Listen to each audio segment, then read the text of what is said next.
Looks like we're starting. Hi, everybody. Bob, Ashton, unmute for a second. Tell me you can hear me and see the slides. Yes, we can. Excellent. So hopefully everybody else can as well. So hi, everybody. Welcome to our first ever IID, Innovative Ideas in Data Science. So I'm Daphna, and I'm co-organizing this with Bob West, Ashton Anderson, and G Tang. So what is the whole thing all about? So it really started when I was complaining to Bob and Ashton that many of today's workshops have become more like mini conferences, and there's really no place to publish all those crazy, thought-provoking, blue sky, half-baked ideas without reviewer number 2 telling you that you need to evaluate more thoroughly. And I just wanted the place to kind of play with crazy ideas and get some feedback from the community. So this is how IID started. And in our call for papers, we said that we're looking for potentially disruptive ideas that first of all challenge current research agendas, even better suggest future ones, and this is important, can benefit from community feedback. So as you can see from the list of things we're looking for, we want people to identify fundamental open questions, including new ones and ones that are old but forgotten, introduce a new way of thinking, new ways to evaluate, report unexpected early results or promising ideas that are not really proven yet. Again, kind of those half-baked ideas. So hopefully this gives you some idea of what you got yourself in. And today in the program, we have 7 exciting contributed papers, 3 featured papers, our candidates for best paper, that are going to be 10 minutes each, including questions. And the rest of the papers, 4 more, are going to get spotlight talks. But all 7 of them, the long and the short, are going to get posters at the very end. We'll tell you about how to do this in a second. And this is important. You should go there and have some discussion and talk with the presenters. Basically, just go and have some fun. And of course, all papers are also on our website. And we're also really lucky to have 2 awesome keynote speakers, Chris Ray and Ben Zhao. And in addition to keynote, we somehow managed to convince them to do a fireside chat, where they just sit there and talk about the biggest problems or issues or whatever they want to talk about in data science. We actually crowdsourced some questions from the audience before, but really they can talk about whatever they want.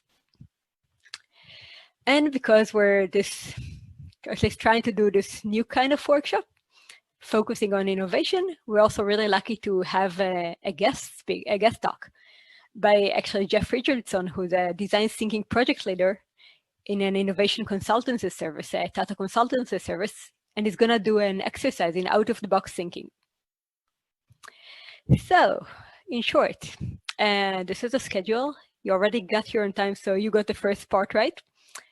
Welcome, the 3 featured papers, short creativity activity, the 2 keynotes, a fireside chat, and then the posters, closing, and and in the closing we're going to talk about the best paper, and then the virtual poster session. Technicalities.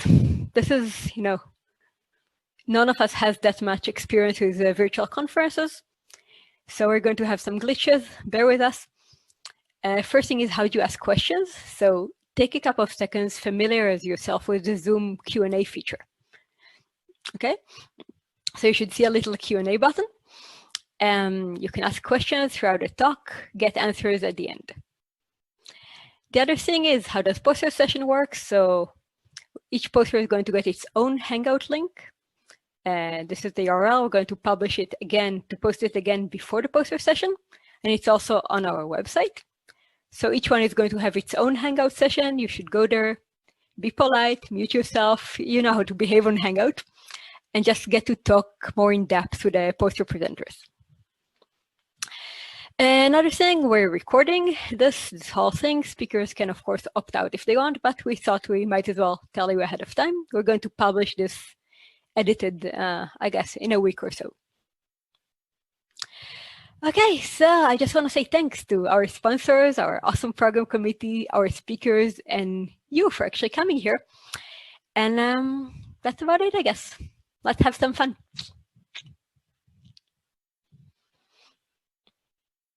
Okay, so I think, Daphna, can you hear me? Yes. Can you give me a thumbs up? Can you hear me? Yep. Okay, good. Great.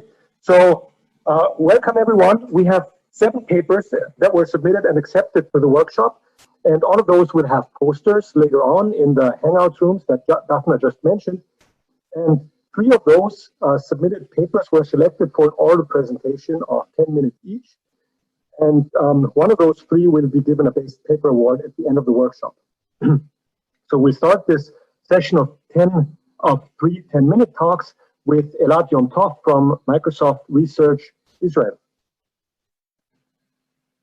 Okay, thank you very much. This is work with Gili Geffen, Omer Ben Porat, and Moshe Tenenholtz. So there's been quite a lot of work using search data in order to study health. And one of the questions that are asked now that we can probably even have services that use that to improve health is how do people think about the value of their data and also the value of these services? And that's what we set to answer in this work. Now, to answer the question, we had to resort to a combination of crowdsourcing, game theory, and data science. And I'll describe what we did. The first part, of course, is to collect some data. So here's what we did. We went to 2 crowdsourcing platforms, Mechanical Turk and Prolific. And we recruited people, and we first asked them a few demographic questions: age, gender, income, education, as well as whether they were currently ill with a serious medical condition or have been so in the past year. Then we said, we want your data. We want your searches from Google or Bing in order to study health. And each person was given one of 4 experimental conditions. Either we said, we want to predict how much influenza there is in your area, or we want to build a model that will identify thyroid cancer. The third condition was, we have a model that identifies thyroid cancer. We'll apply it to your data and tell you the results. Or a combination of the previous 2. Now it's color-coded here because the first 2 only have a societal benefit, the third one has a personal benefit, and the last one is a combination of societal and personal benefits. Notice also there's a serious medical condition and a benign one. Good, so we told them one of these 4, and then we said, so how much money do you want for your data? And if there's an up arrow, there's also a down arrow. And so half the people randomly were asked instead, how much money will you pay us to take your data and use it for these purposes? Now, in order to get a truthful evaluation, we didn't just ask them for the value, we said, let's run an auction. So we actually told them this is the first part of a 2-part experiment. In the condition where we asked people, how much money do you want for your data?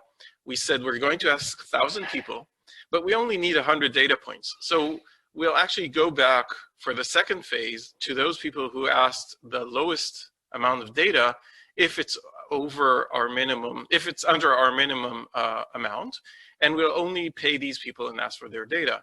And in the other condition, we said we'll only pay those who ask, we'll only go back to those who asked for the maximum amount, who offered to pay us the most, and ask them for their data and their money. That means that we have a victory auction for the first condition and a reverse victory auction for the second condition.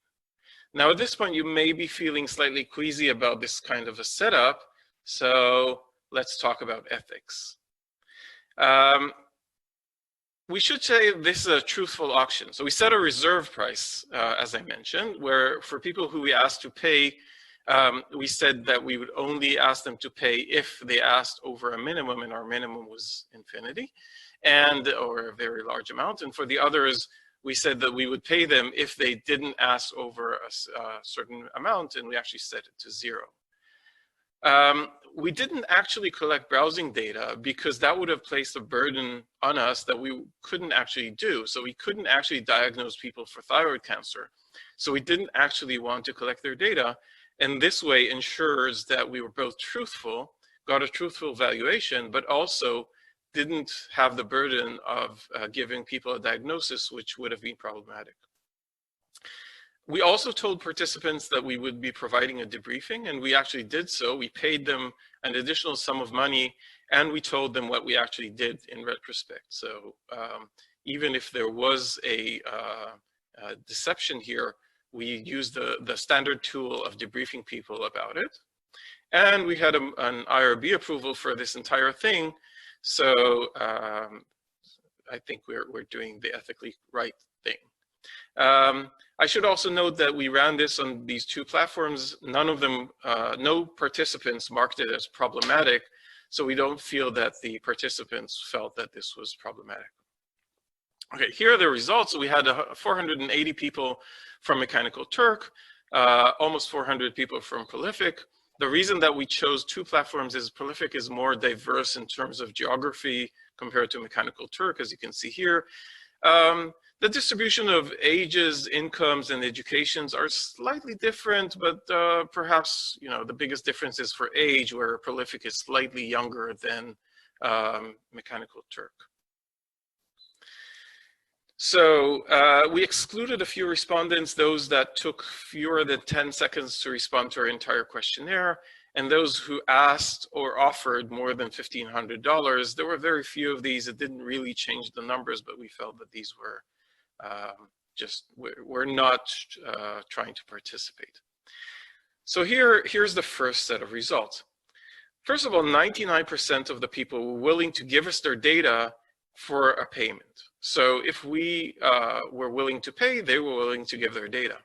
What's more interesting, perhaps, is that 55% were willing to pay us to take their data and use it for these purposes.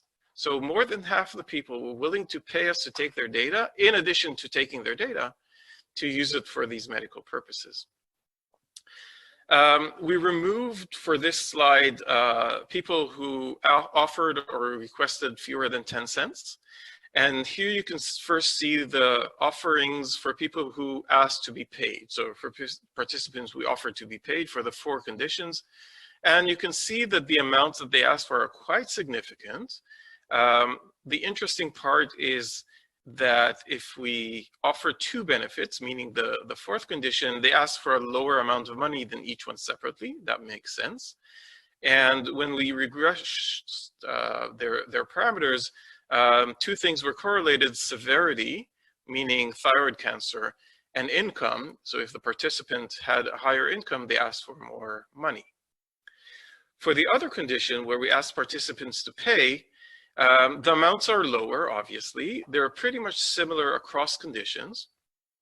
And correlated with the amount of money is medical status. So people who are ill or have been ill in the last year offered to pay more for us to take their data. So they saw a higher value in their data for us to use.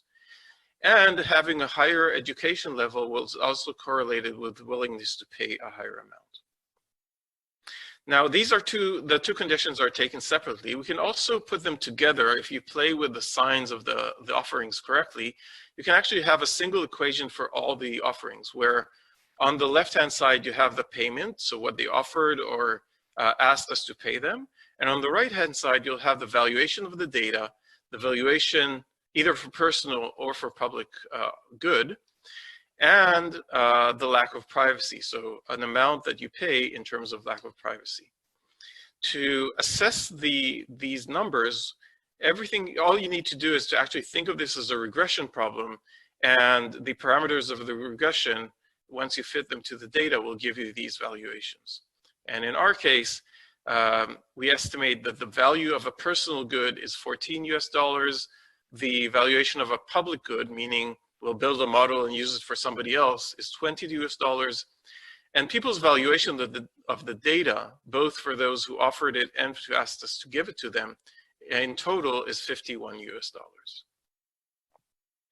So to summarize, I don't think we should assume that we know better than people what they think in terms of the value of their data and the value of their uses.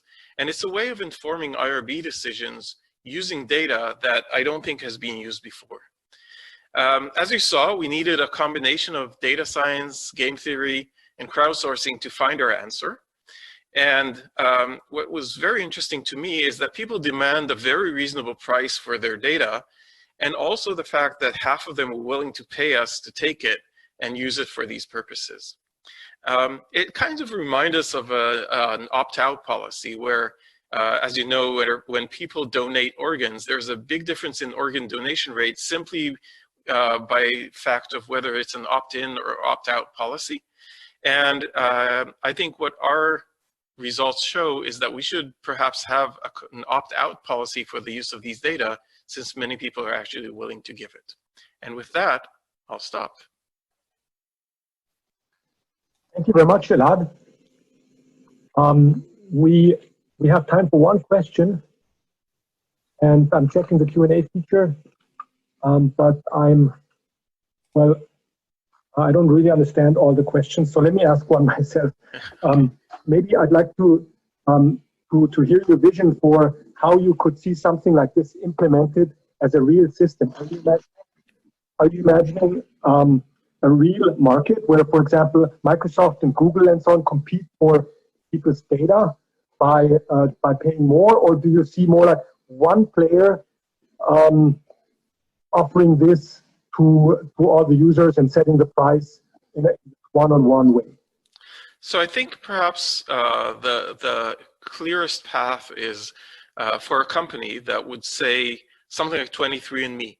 You'll give me your data on a regular basis, and I will offer you a diagnosis for these conditions that I know how to diagnose.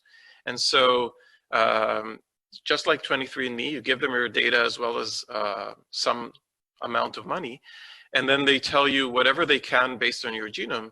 Here, you'll agree to provide your data, say from your browser, on a regular basis, and they'll send you an alert when they think something is wrong, as indicated by your searches. Mm-hmm. Great, thank you. So if people have more questions, Elad will also be in his poster room at the end of the workshop, and you can all ask all the questions there. Thanks, Elad. Our next speaker is Abigail Jacobs from University of Michigan. Abby, are you there? Hi, Great. Yes. Let me share my screen.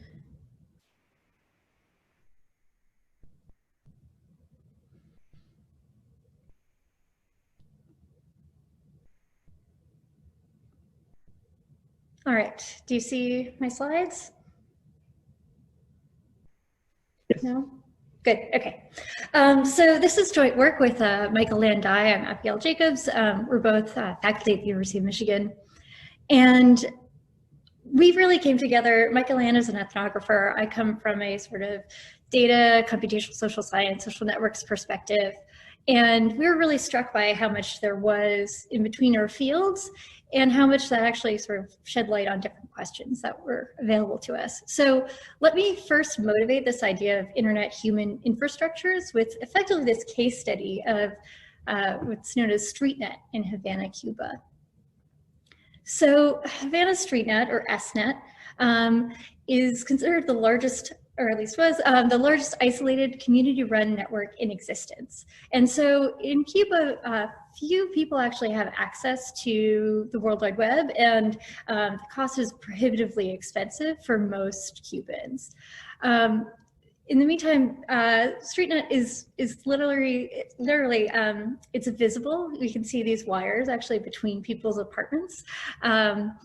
It's brittle, it's sort of prone to breakdowns, it's using old technology. There is no SNet when it rains.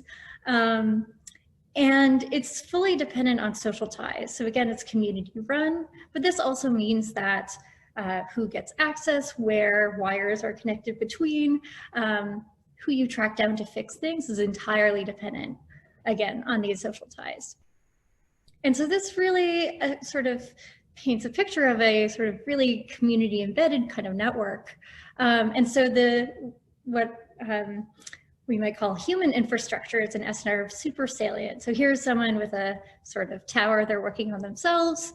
And so all of these efforts of maintenance and care, putting together parts, repairing things, figuring out how to set up new parts of the system. These are all based on social ties, access to resources. And this also means that the evolution of the physical network totally depends on how people are connected to each other. So if there's already a unit connected to my apartment, it may not make sense to connect to yours, but if I also don't know the people in that neighborhood, we can sort of go around them. So we have an ability for the social network to shape the physical network. as well as the social network to shape the physical network. So again, I'm only going to reach out to people that I know, say. And also, so this is community run, and it's also an illegal system. It sort of exists adjacent to what's considered allowed. And so there's a lot of self-monitoring. Effectively, the sort of shorthand for what's not allowed is no propaganda, no porn for what's allowed on SNet. And so, but this is community run, and sometimes you actually have to physically find the people to find out sort of how to get back access or what you need to do. So there are a few sort of maybe basic schools we might borrow from to think about how to study internet or human infrastructure. So a lot of this work is based on Michael Ann's ethnographic work in Cuba from 2015 to 2017. And that really gets at sort of the depth and texture of some of the relationships underlying the system. So, for example, counting the number of users, say, of SNet is really kind of ambiguous. So at the time, there were about 30,000 computers connected, but many people use them. There are different ways to access. And also there are many sort of spillovers in the sense of what information sharing means and what access actually looks like. Many of us here are maybe more familiar with some sort of traditional internet measurement type techniques, thinking about sort of the physical network and connections. And many of us also might be familiar with sort of the study of social networks or the sort of economic sociology approach of thinking about how a market would be embedded in these social ties. So we really want to sort of borrow from all of these because we think it highlights actually the really interesting questions that happen at this interface. And so I feel like I've already started to get this, but SNet really makes salient how bringing together these perspectives really highlights some interesting ideas. So one thing that SNet is based on and is actually sort of considered a big deal in the setting is this sort of decentralization as a potential path towards equality. And so, you know, everyone gets access, everyone can do it, it's community run. On the other hand, the structure of these social ties, access to resources, still does change how the network evolves, how it gets maintained, who gets access, and this really can have sort of long-range spillovers. You also see these stories of what sociologists would call brokerage, so where you have people in sort of key roles. So one example of this was a story where, well, so we have sort of two versions of this. So we could have someone who plays a key physical role in the network. So if they are in sort of more rural area, there was a case where that person who plays this key role, everyone is dependent on them. They're really sort of key to everyone else getting access. They can take advantage of their position. There was a case where this happened. And so they can say extract more rent or do something else to sort of leverage their own position. On the other hand, in that case, that same person would be more accountable in another sense where if something, say, on the sort of actual governance of use of the platform happened, people would know who to track down. They would know who that was. And so the alternative version of that is someone who's sort of maybe in a denser part where you don't actually know who to talk to. And so in some ways there's less governance or less accountability in these other kinds of network spaces. And so I just want to highlight that there's all sorts of empirical opportunities in the setting of SNet, of thinking about what these spillovers are, the depth of these relationships, and the places where the sort of social, organizational, and physical interactions become quite clear. But this actually really gives us some ideas for how to study other kinds of systems, especially if we start thinking about some of these challenges, in this case studying illegal systems, but thinking about broader organizational and cultural and political forces, what it means to actually integrate these multiple modes of observations, and bridging this empirical and theoretical gap between, for example, what does a user or a non-user or a maintainer mean in this context? So this really makes available a new set of data and a new set of questions about those systems I would argue that we're already very interested in. And so just to pick some examples, people at this conference that care about the World Wide Web, but also maybe the governing bodies underlying the web and the internet. Maybe we would be interested in sort of social movements around political responses or what effects this has on the economy. This workshop, we had sort of a Zoom dress rehearsal, and I still have internet because essential workers were going after we had a big storm. So, you know, we have all of these ways in which, even though our internet might seem more seamless, we can use this to help think about other kinds of settings. And so by bridging data science and ethnography, internet measurement, social networks, we argue that this could actually reveal both new questions and new methods, and that this is actually a great way to think about the actors underlying these systems and really help us understand the evolution and governance of web and the internet. So I see questions flashing, so let me try to get there. So, great. Oh no. Anyways, thank you. That's where I was trying to get to. Thanks a lot, Abby. We have one question. I know, I took all of our time.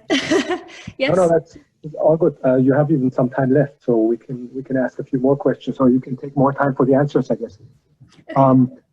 One question that we had was, are you planning on sticking to observations, or is there also a way of doing interventions in order to understand this system?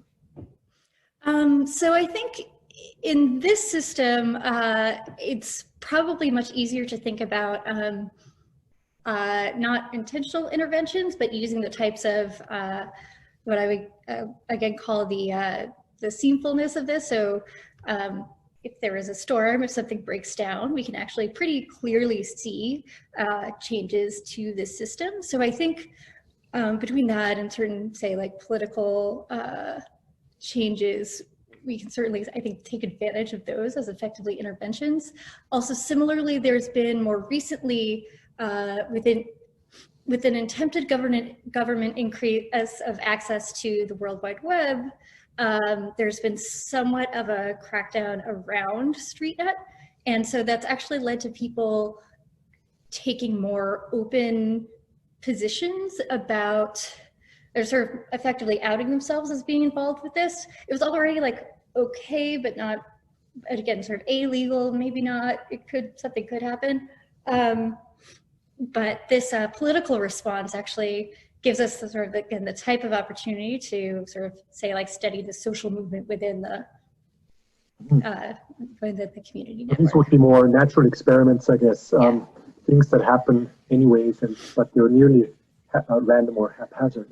So very interesting. I have one more question here, kind of a fundamental question. Is this whole system what's the legal status? Is this kind of a gray zone thing, or is it in any way endorsed by the government also? And is there a Cuban web also, or is this the only kind of connection that there is from the island? So very few.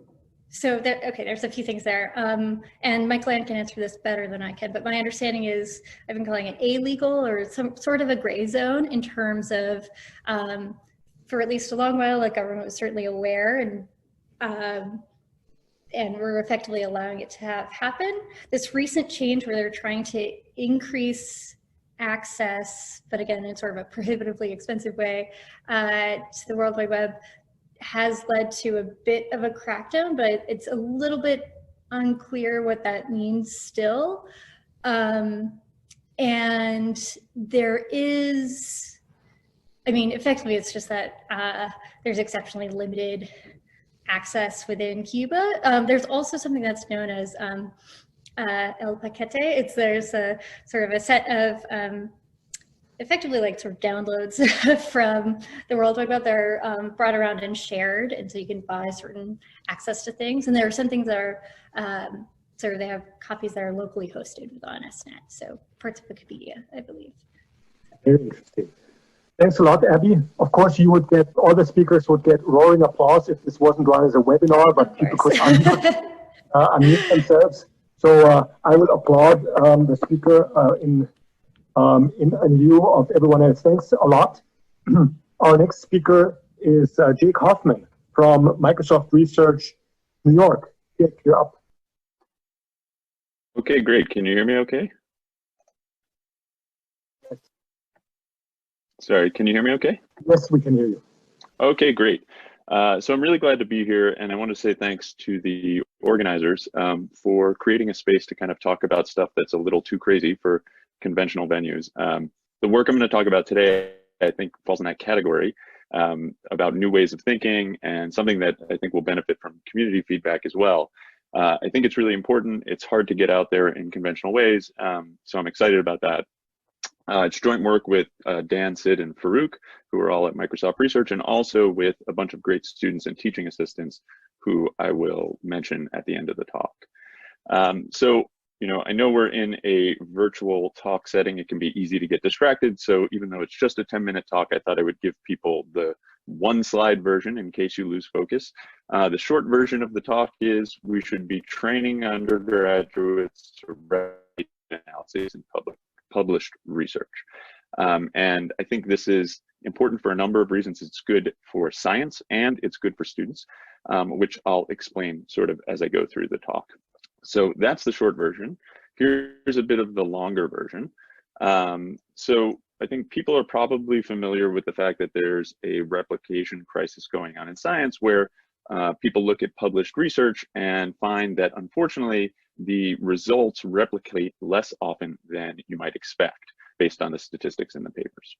And so this is sort of, on one hand, a challenge to you know, science results that are out there. And in another sense, it's an opportunity to improve how we do research. We're seeing things like pre-registration, open data and code, and all these sorts of improvements to help people do and share their research. But it's still a moving target, and there's still lots of work out there that needs checking, needs replication. And most of what we're seeing right now, at least, is coming out of psychology and medicine, focusing on replicating experiments. So let's talk about replicating experiments a little bit.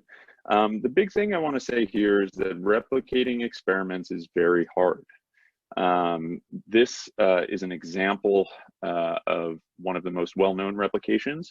It involves 100 different experiments. There are something like 270 authors on this paper, most of whom are professors or graduate students.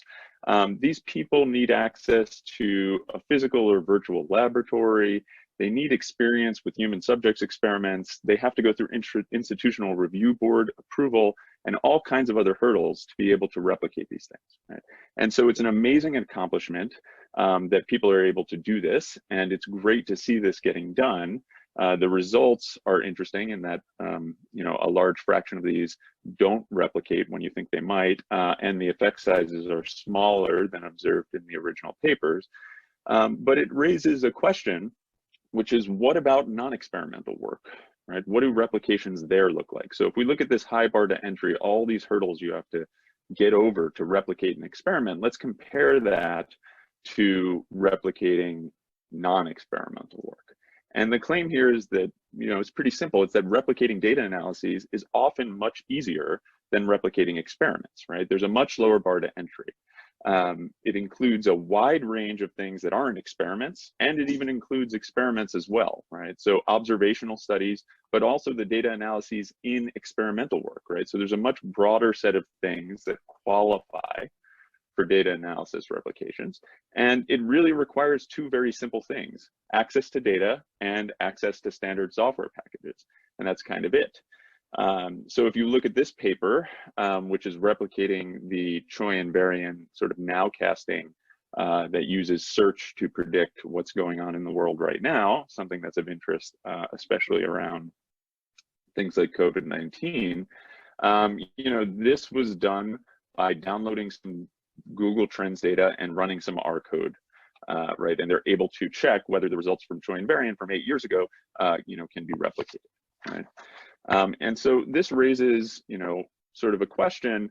There's a bit of a paradox. Why, if this is so easy, why aren't there more data analysis replications out there? Why is it that probably most people have not heard of this paper or lots of papers like it?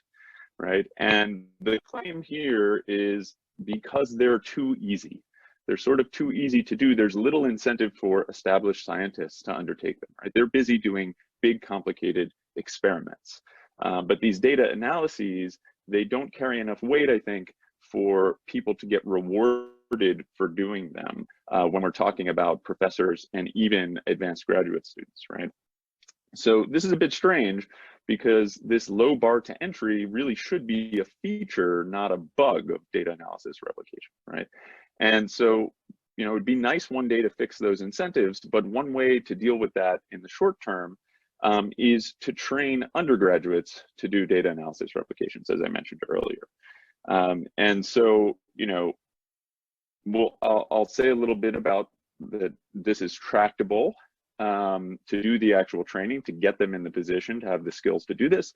And in terms of the incentives, right, that problem kind of solves itself because you can make these assignments for undergraduates. So in that sense, they are incentivized to do them because their grades depend upon them. And they also learn a lot in the process, which I'll talk about. Right, so before I go on, I have been using this phrase data analysis replications.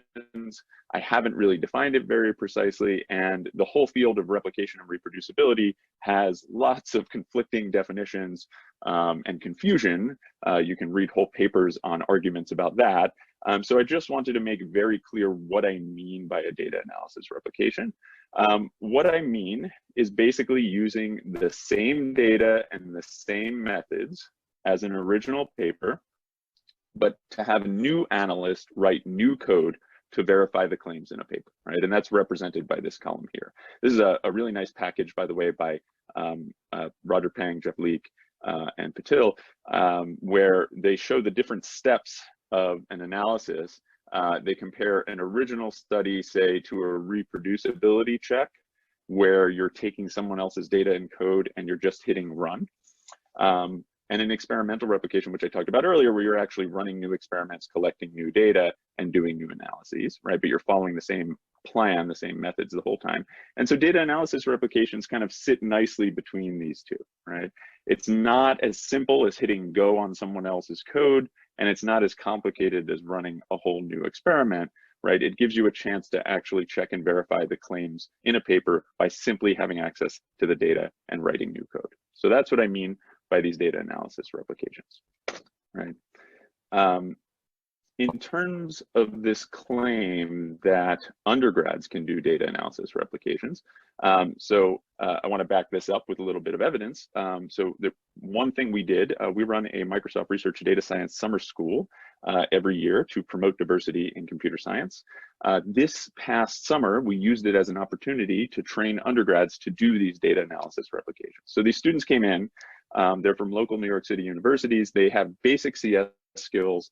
They range in different years of where they are in their undergrad education, but they mostly had little prior research experience, right? We trained them in a 4-week course on data science, statistics, and replication. And the full program materials are up at GitHub over here. There's also a longer version of this course that I taught at Columbia up at modelingsocialdata.org, where we did this sort of in the semester format. And so what I'll show you is a little bit of a case study as to what these students who had very little previous training in doing research were able to achieve as a result of this training program. So we had them do a case study looking at this paper by Roland Fryer that's called An Empirical Analysis of Racial Differences in Police Use of Force.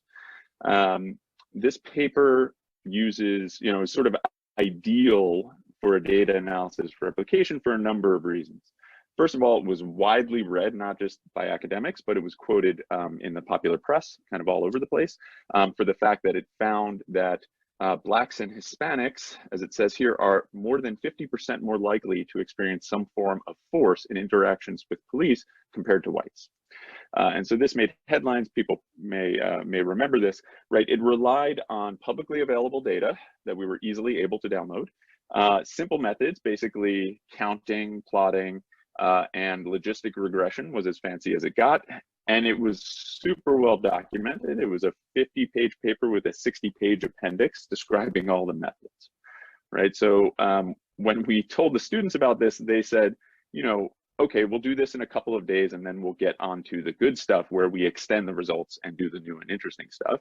That turned out to take them several weeks instead of several days, and a lot of interesting challenges popped up in the process.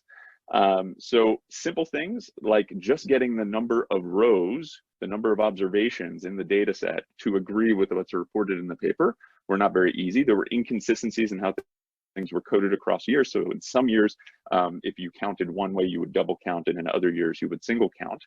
That took a long time for the students to debug, even with the documentation in the paper. Coding of demographics was really challenging because of these things like how do you code someone who's Hispanic, for instance, as white Hispanic, Hispanic or white, and same with Black, Black Hispanic, so on. And as you can see here in this plot, you know, the results here are from the original paper of the proportion of civilians guilty of carrying illegal items by race. And what we find in the replication is up here. The model, because of these challenges, the model estimates were close, but they were not exactly on. So they were sort of directionally there. It sort of gave the same qualitative feel, but they weren't exactly the same.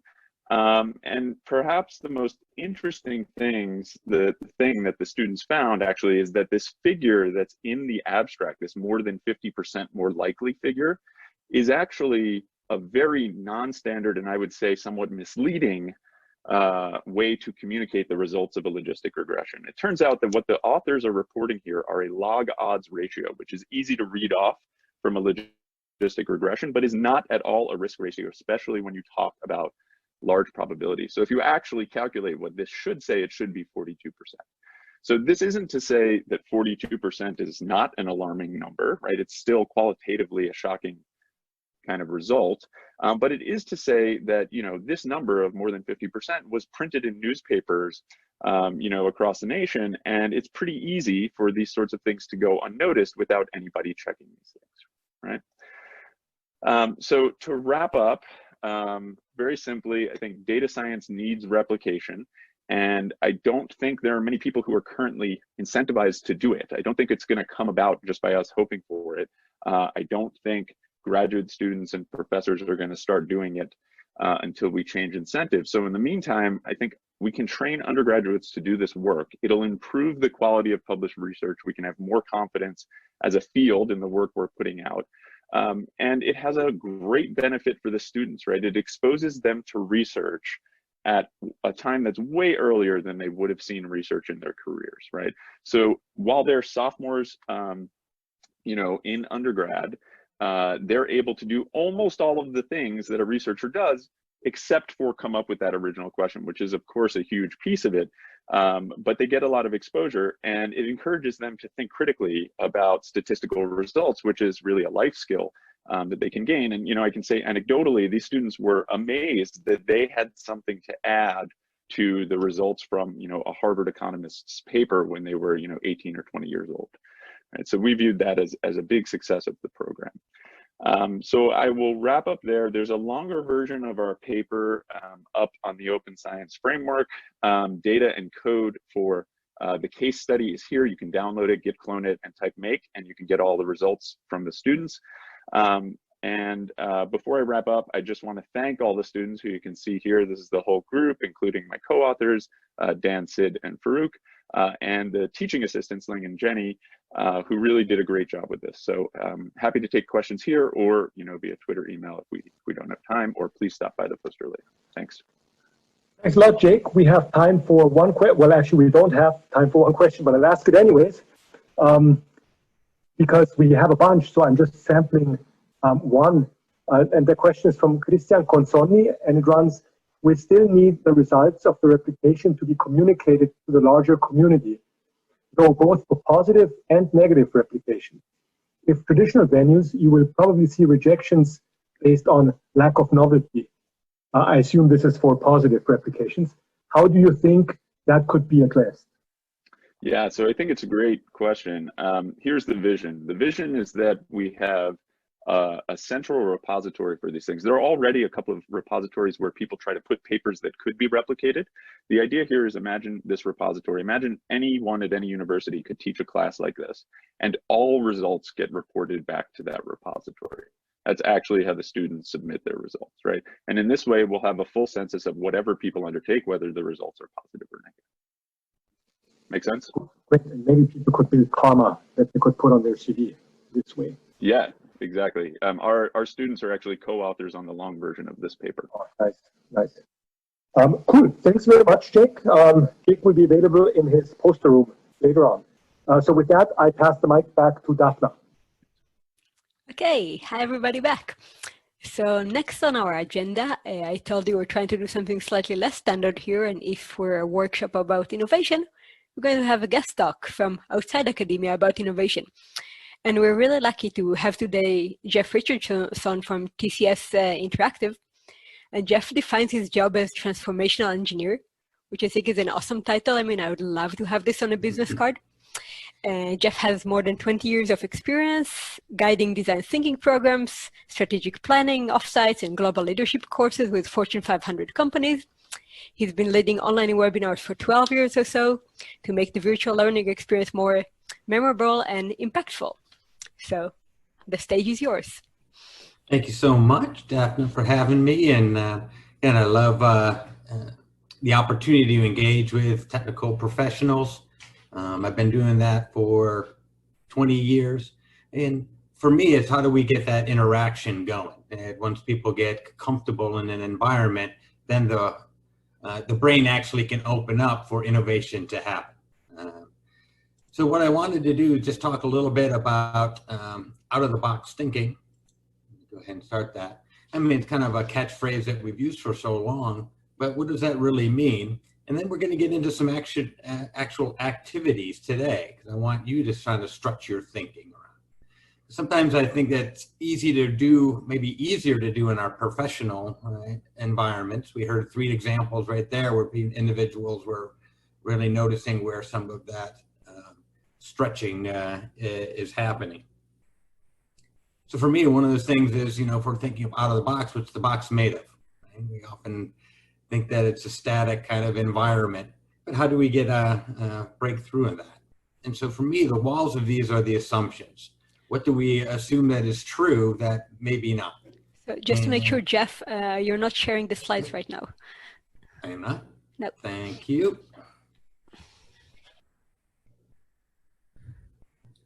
That button first. Sorry about that. Yeah, Way 20 better. 20 years of working online. And a willingness to make mistakes. So things happen. But for me, it's looking at, this out of the box thinking really is about the assumptions that we have. And so my job really is how do you help people test those and see what's solid and what's not. Right? Because innovation can only happen if we get some new insights from outside, and that can come from anywhere that we have. Now, some people aren't even aware they're in a box. They're saying, hey, this is the way things are, and we've got to stick with that. Again, this might be in other areas of your professional life or personal life, and maybe you're pushing in areas of technical advancement or social advancement, but maybe it's opportunity to look for other opportunities, right? Some people are very content. Hey, I've got this, my current job, current roles, current systems of how things work. Let's just kind of don't rock the boat kind of a mentality. And some people are really disgruntled about that, right? So question is, where do we get insights from? And so maybe we're waiting for something from above to come in and give us some ideas. But for me, it's how do we punch through? And how do we find those breakthrough ideas in doing that? Right? So this testing assumptions is the skill that I want to be able to talk about. And so just an activity, do me a favor and cross your arms. And just notice when you cross your arms, which one's on top. And switch it, put it on the bottom for a moment. When we do this, every human being is like, wow, maybe it feels a little uncomfortable, a little weird, right? So go back to the original way. right? So this is a great example of automatic response. We cross our arms the same way every day, all the time. And when we try something new, it feels a little uncomfortable, so we go back. And so if it is a little uncomfortable, that probably says, hey, maybe there's something here for me to learn, right? Because that's where learning happens, is in that uncomfort zone, right? And so what I'm trying to do is saying, hey, how do we push beyond? I love the example that Jake was sharing, that the students thought that it was going to take a couple days, right, to do that activity, and it took several weeks. Why is that? Because they were operating under a set of assumptions that turned out not to be true. So often we push through when we say, hey, maybe this policy isn't firm, maybe this opportunity, you know, something like the Cuban example, right? You might find that there is some hard rules and regulations that can, but that's why we're constantly testing, right? Is this firm or is it not? Because sometimes, right, when we punch through, we'll find some insight and some new opportunity that we would otherwise not have seen. And so let's experiment with that together, and something that's most again, relevant to you into this conference. We're going to do two examples. The first one is looking at how do we maximize this learning virtual workshop. And it's so easy to, you know, COVID forced us all online in a way that has never been happening before. And so this might not be the most normal environment for you to learn. So how do we get the most out of this? And then we want to take something maybe this step further, right? You've got these innovative ideas and papers that are pushing the boundaries. How do we get those reviewed and published, right? And so we're going to get your ideas on how to solve some of these. So let's focus on today first, right? How do you get the most out of this virtual workshop, right? So again, some of those assumptions, you know, maybe there's distractions, right? Maybe there's other things going on in your environment, right, that you don't have any control over. Maybe there's some technology issues, right? The audio is not so good. A delivery truck pulls up outside of your house, you know, things like that that we can't anticipate. Right? How many people are showing up at an odd hour of the day, right? And so maybe we're not as focused. So what I want you to do is to take a moment, go to the chat function, again, down on the bottom there. What are some of those other assumptions, right, that you have around, you know, why is learning online or attending a virtual conference challenging? So let me pop on my glasses. So again, we got 1 minute. I'm interested in your thoughts here. Yeah, Carlos, the real-time feedback, right? So all of a sudden it becomes a presentation and we want to raise our hand and interject in the moment. Yeah, that interaction. We get so used to how we connect in a face-to-face environment that all of a sudden this becomes a barrier. I like that, limited interactions with participants. You know, maybe we're used to some colleagues next to us that we look over and ask a question, a clarification. I like that, more relaxing. So maybe that comfy chair that you're in actually is a benefit, right? So sometimes our assumptions aren't just the negative. Hey, maybe there's some upside to this that we hadn't thought about. Yeah, internet connections kind of iffy, right?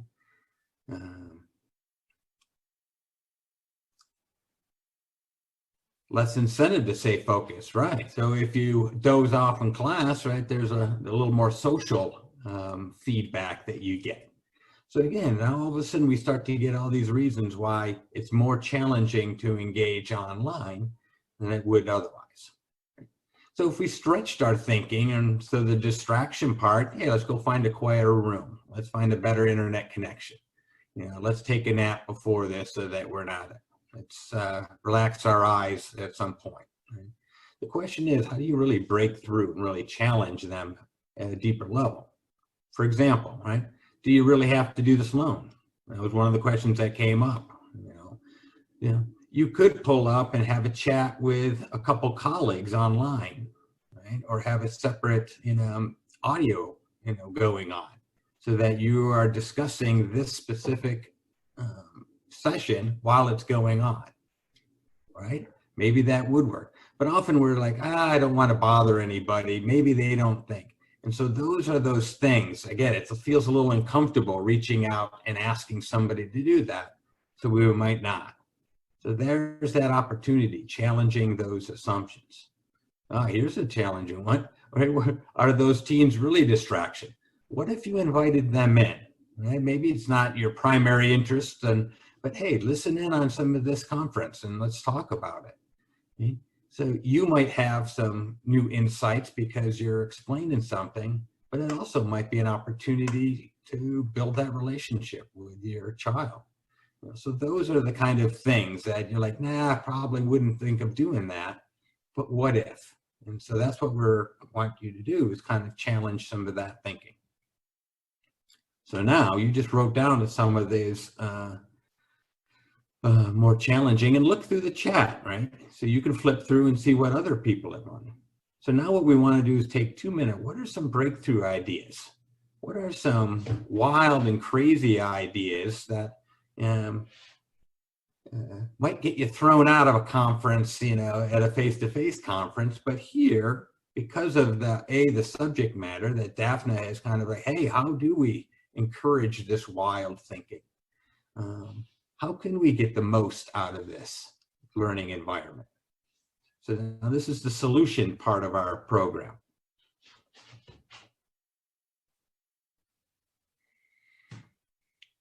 Yeah, so Daphne is reminding us, sending your feedback to all the panelists and attendees, so you have that choice of who do you get to send it to. I love that, recording it and watching it again and again, right? So that way, maybe you share that with another person. Hey, why don't you guys both watch this? Let's get together and discuss it afterwards. What other solutions?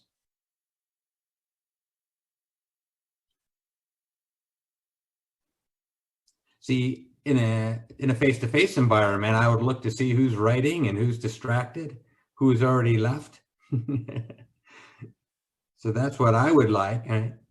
If I could have video cameras of everybody, right, that would certainly change everything. Yeah. Locking down everyone else in the room, in the other room.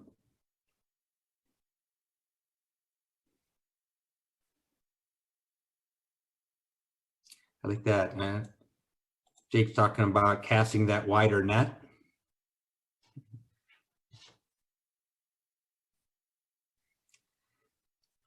Right, so Chen's talking about the limited interaction. So how could we make for more, right? What if you challenge yourself to ask 4 questions for each one of the sessions, right? What if you raise your hand using the function there and said, hey, maybe we could use audio in a future session. Pre-survey, great idea, right? So now it's not only just what you can do in this moment, but it might be something that organizers can do. Or if you're doing an event in the future. I like that. So Stefani is saying, hey, let's grab some ideas and say, here are 3 or 4 ideas that I want to bring back to my team and have a conversation with them. Yeah, this video really does change everything, because the human brain is the interaction. So if I turn this off, right, it's a whole different environment. So we're getting the idea, right? So all of a sudden, we're starting to push the boundaries. We're trying to say, what's possible for this conference? What's possible for another? There are some limitations as far as the technology and stuff. And so we're testing those things out. But often, if we're new to an environment, right, we're trying not to be distractive, right? Sometimes we test boundaries and we disrupt everything, right? Yeah, let's just let everybody, unmute everybody, and that might be a little chaos. And so that's where some of the structure and testing some of those things go.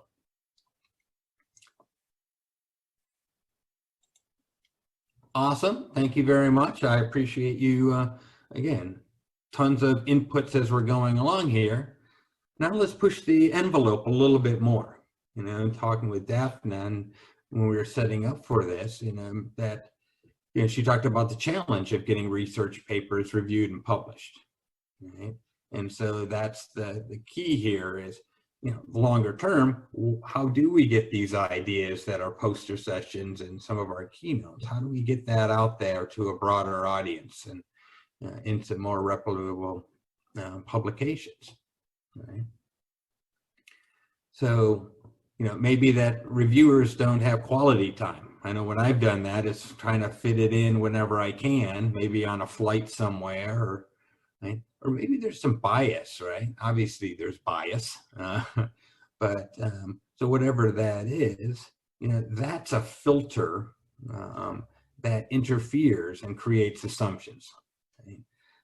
Maybe it's based on what university you're at, what company you work for, what title you have, what subject you're talking about. And so how could we overcome some of those? I want to know, what are your assumptions? So again, we're going back to the chat. Now this is specifically around how to get research papers reviewed. What are the assumptions that we have?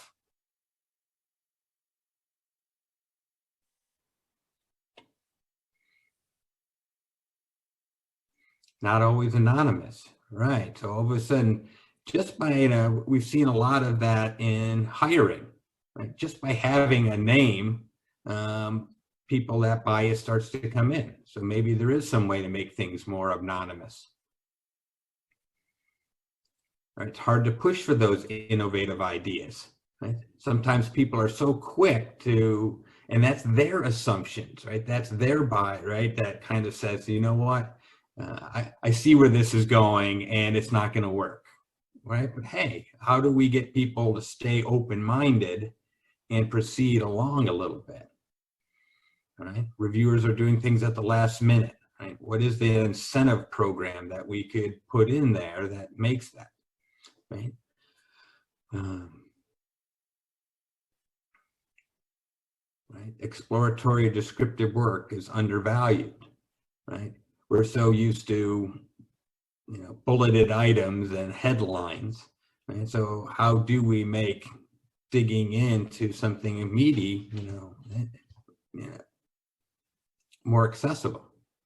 Right? That might be, right? How do we grab attention? How do we put some marketing, right, into that opening in a way that's going to grab attention and get people started, right? So sometimes, you know, for me in a presentation, that's why we have the visuals, right? By doing something like that, we know that that is more stimulating for the human brain. Right? Maybe you need cat pictures in your front end of your paper. Probably not.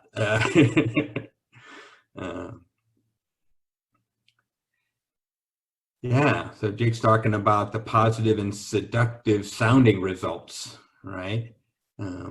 So often just how we phrase something at the front end, right?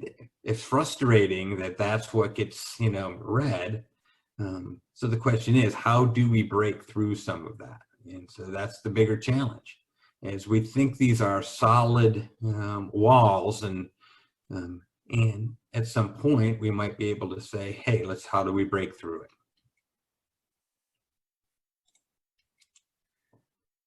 And so that's the challenge now, right? So if we took to some of this, right, how do we communicate? How do we get people interested in a topic, right? When they receive that the first time? If you've been hey, just give me a sense, raise your hand if you've actually done some reviewing. I'd like to, can I see those results?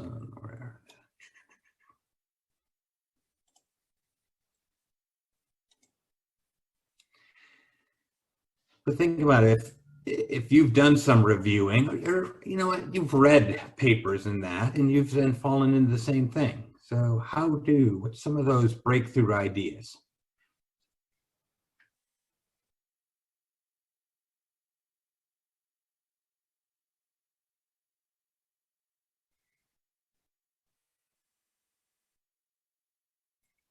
So papers are PDF and so static, very interesting. What if there was a video that went along that allowed you, right, in a more enthusiastic way to be able to share that? Awesome idea, Lars, right? Because we're so used to that. For me, that's that passion and stuff that I love when, in a conference like this, right? When we see our,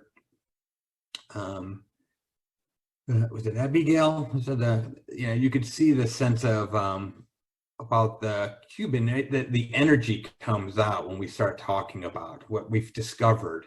And there's something very human about that all of a sudden this paper just doesn't, get that across. A PowerPoint presentation doesn't get that across. Great idea. And how do we push some of that boundaries? Yeah, the reviewers often assume that they know better than the authors, right?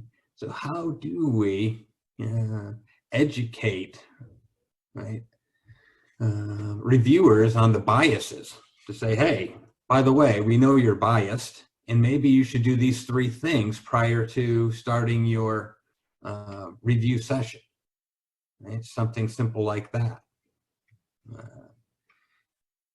We have something in here.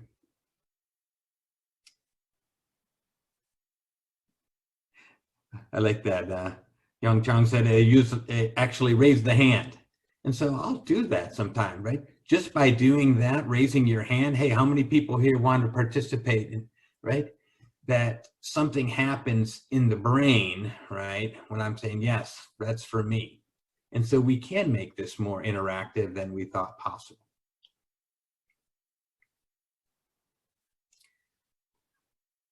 Venues fight Arvix papers. Right, that quality, how do we get, I'm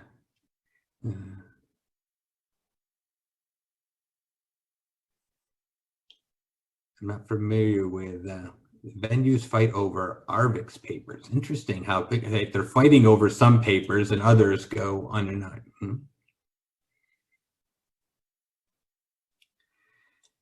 Yeah, several here about, right, the final results, right? So how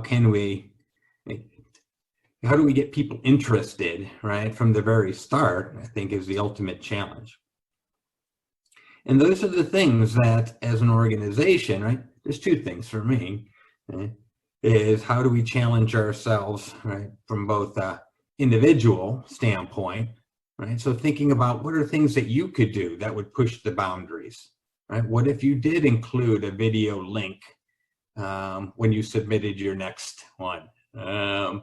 And again, that could be you just talking, but that could be something else, much more creative. So thinking about what individually you can do, but also this is an environment. When you get individuals together like yourselves on the conference here, you have more strength and more power. So not only, right, it's one thing for me to have an idea, but it's another thing for me to share it with you. And then when I get a bunch of likes and several people are saying, yeah, these 2 ideas, I think we should, try to move forward. Right? How would we do that? Now all of a sudden you get to that next level of assumption. Right? How do we impact change for other reviewers? How do we change, the publishing and how things get published? Okay? And you need strength in numbers. And sometimes it's like, I'd rather focus my time and energy on my research, and that's the double-edged sword there, right? Because now it's like I got to invest some time to make some of this happen. All right. So again, my challenge to you, continue to work both individually and collectively to say, how do you test those assumptions first and say, hey, maybe these are some great ideas. And so for me, I appreciate all the interaction. Great way to start. Continue to do that throughout the rest of this conference. And just remember, together you're more powerful than that. And looking into the future to say, hey, there's an opportunity for all of your work to get more widely recognized and build on what you've already started. So thank you very much. I don't know if there's any questions for me.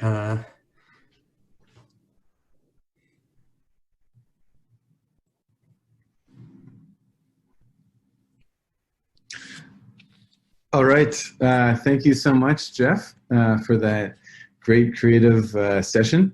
And thanks for everyone for taking part. I just want to make sure, Bob, Daphne, you can hear me? Yeah. Great. Well, okay. Thanks, Jeff. Okay, excellent. So welcome now to the keynote section of the workshop. We'll try and keep those creative juices flowing. We're all very lucky to first have Ben Zhao and then Chris Ray give keynote talks. So they'll have 30 minutes to speak and answer questions each, and then they'll have 25 minutes for a fireside chat together. So just a reminder before we begin, please ask questions in the Q&A feature, and then the keynote speakers, you can either answer them after your talks or during the fireside chat if there are more questions for both of you as you see fit.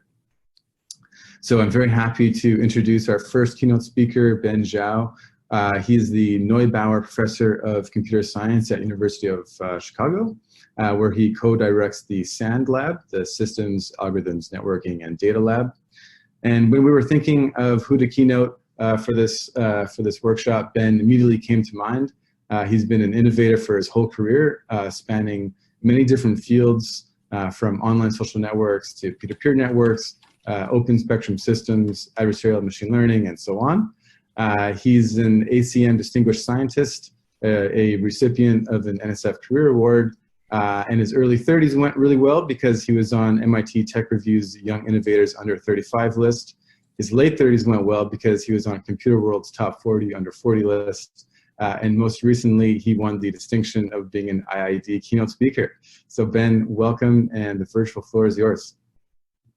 Hey everybody, Ashton here. Thanks for the kind words. That does make me feel like a little old over the hill, retrospecting. But yes, thank you all for having me. I'm really happy to be here. And let's see, I'm going to try to do this correctly. So yes, I'm really happy to be here to give a keynote and to hopefully, if I can manage this correctly, oops, I'm not doing that correctly. Hopefully give a talk on some of the thoughts that I have in recent months about the state of machine learning and how it impacts privacy and data science. So let's see. Does that work? Do folks see my screen? Yes, we can. Oh, okay, perfect. Thank you. Thank you for that feedback. All right, so let me get started. I know we're probably a little bit behind, so luckily my talk isn't too long. Just some high-level thoughts with a couple of technical slides. All right, so I want to talk about sort of user-centered privacy in a society that's dominated by machine learning, and which I think we're effectively now in. All right. Oops. So I don't think I really need to talk about sort of machine learning background and its impact. I think we've seen it everywhere, from upcoming technologies like self-driving cars to surveillance and security and authentication for our own mobile devices to beating humans at increasingly challenging tasks. Obviously, we all have our own samples. So this is sample set of example applications. So this is quite quite fairly obvious. So I want to add that for many of us, machine learning is a useful tool for data science, and ultimately I want to come back to this point because I think it's that role that we need to sort of consider when we see and look forward to what potential risks there are in the advancement of ML. Okay, so a couple of things I want to first point out. And one is that machine learning is not an equitable tool. And what do I mean by that? But basically, machine learning has costs.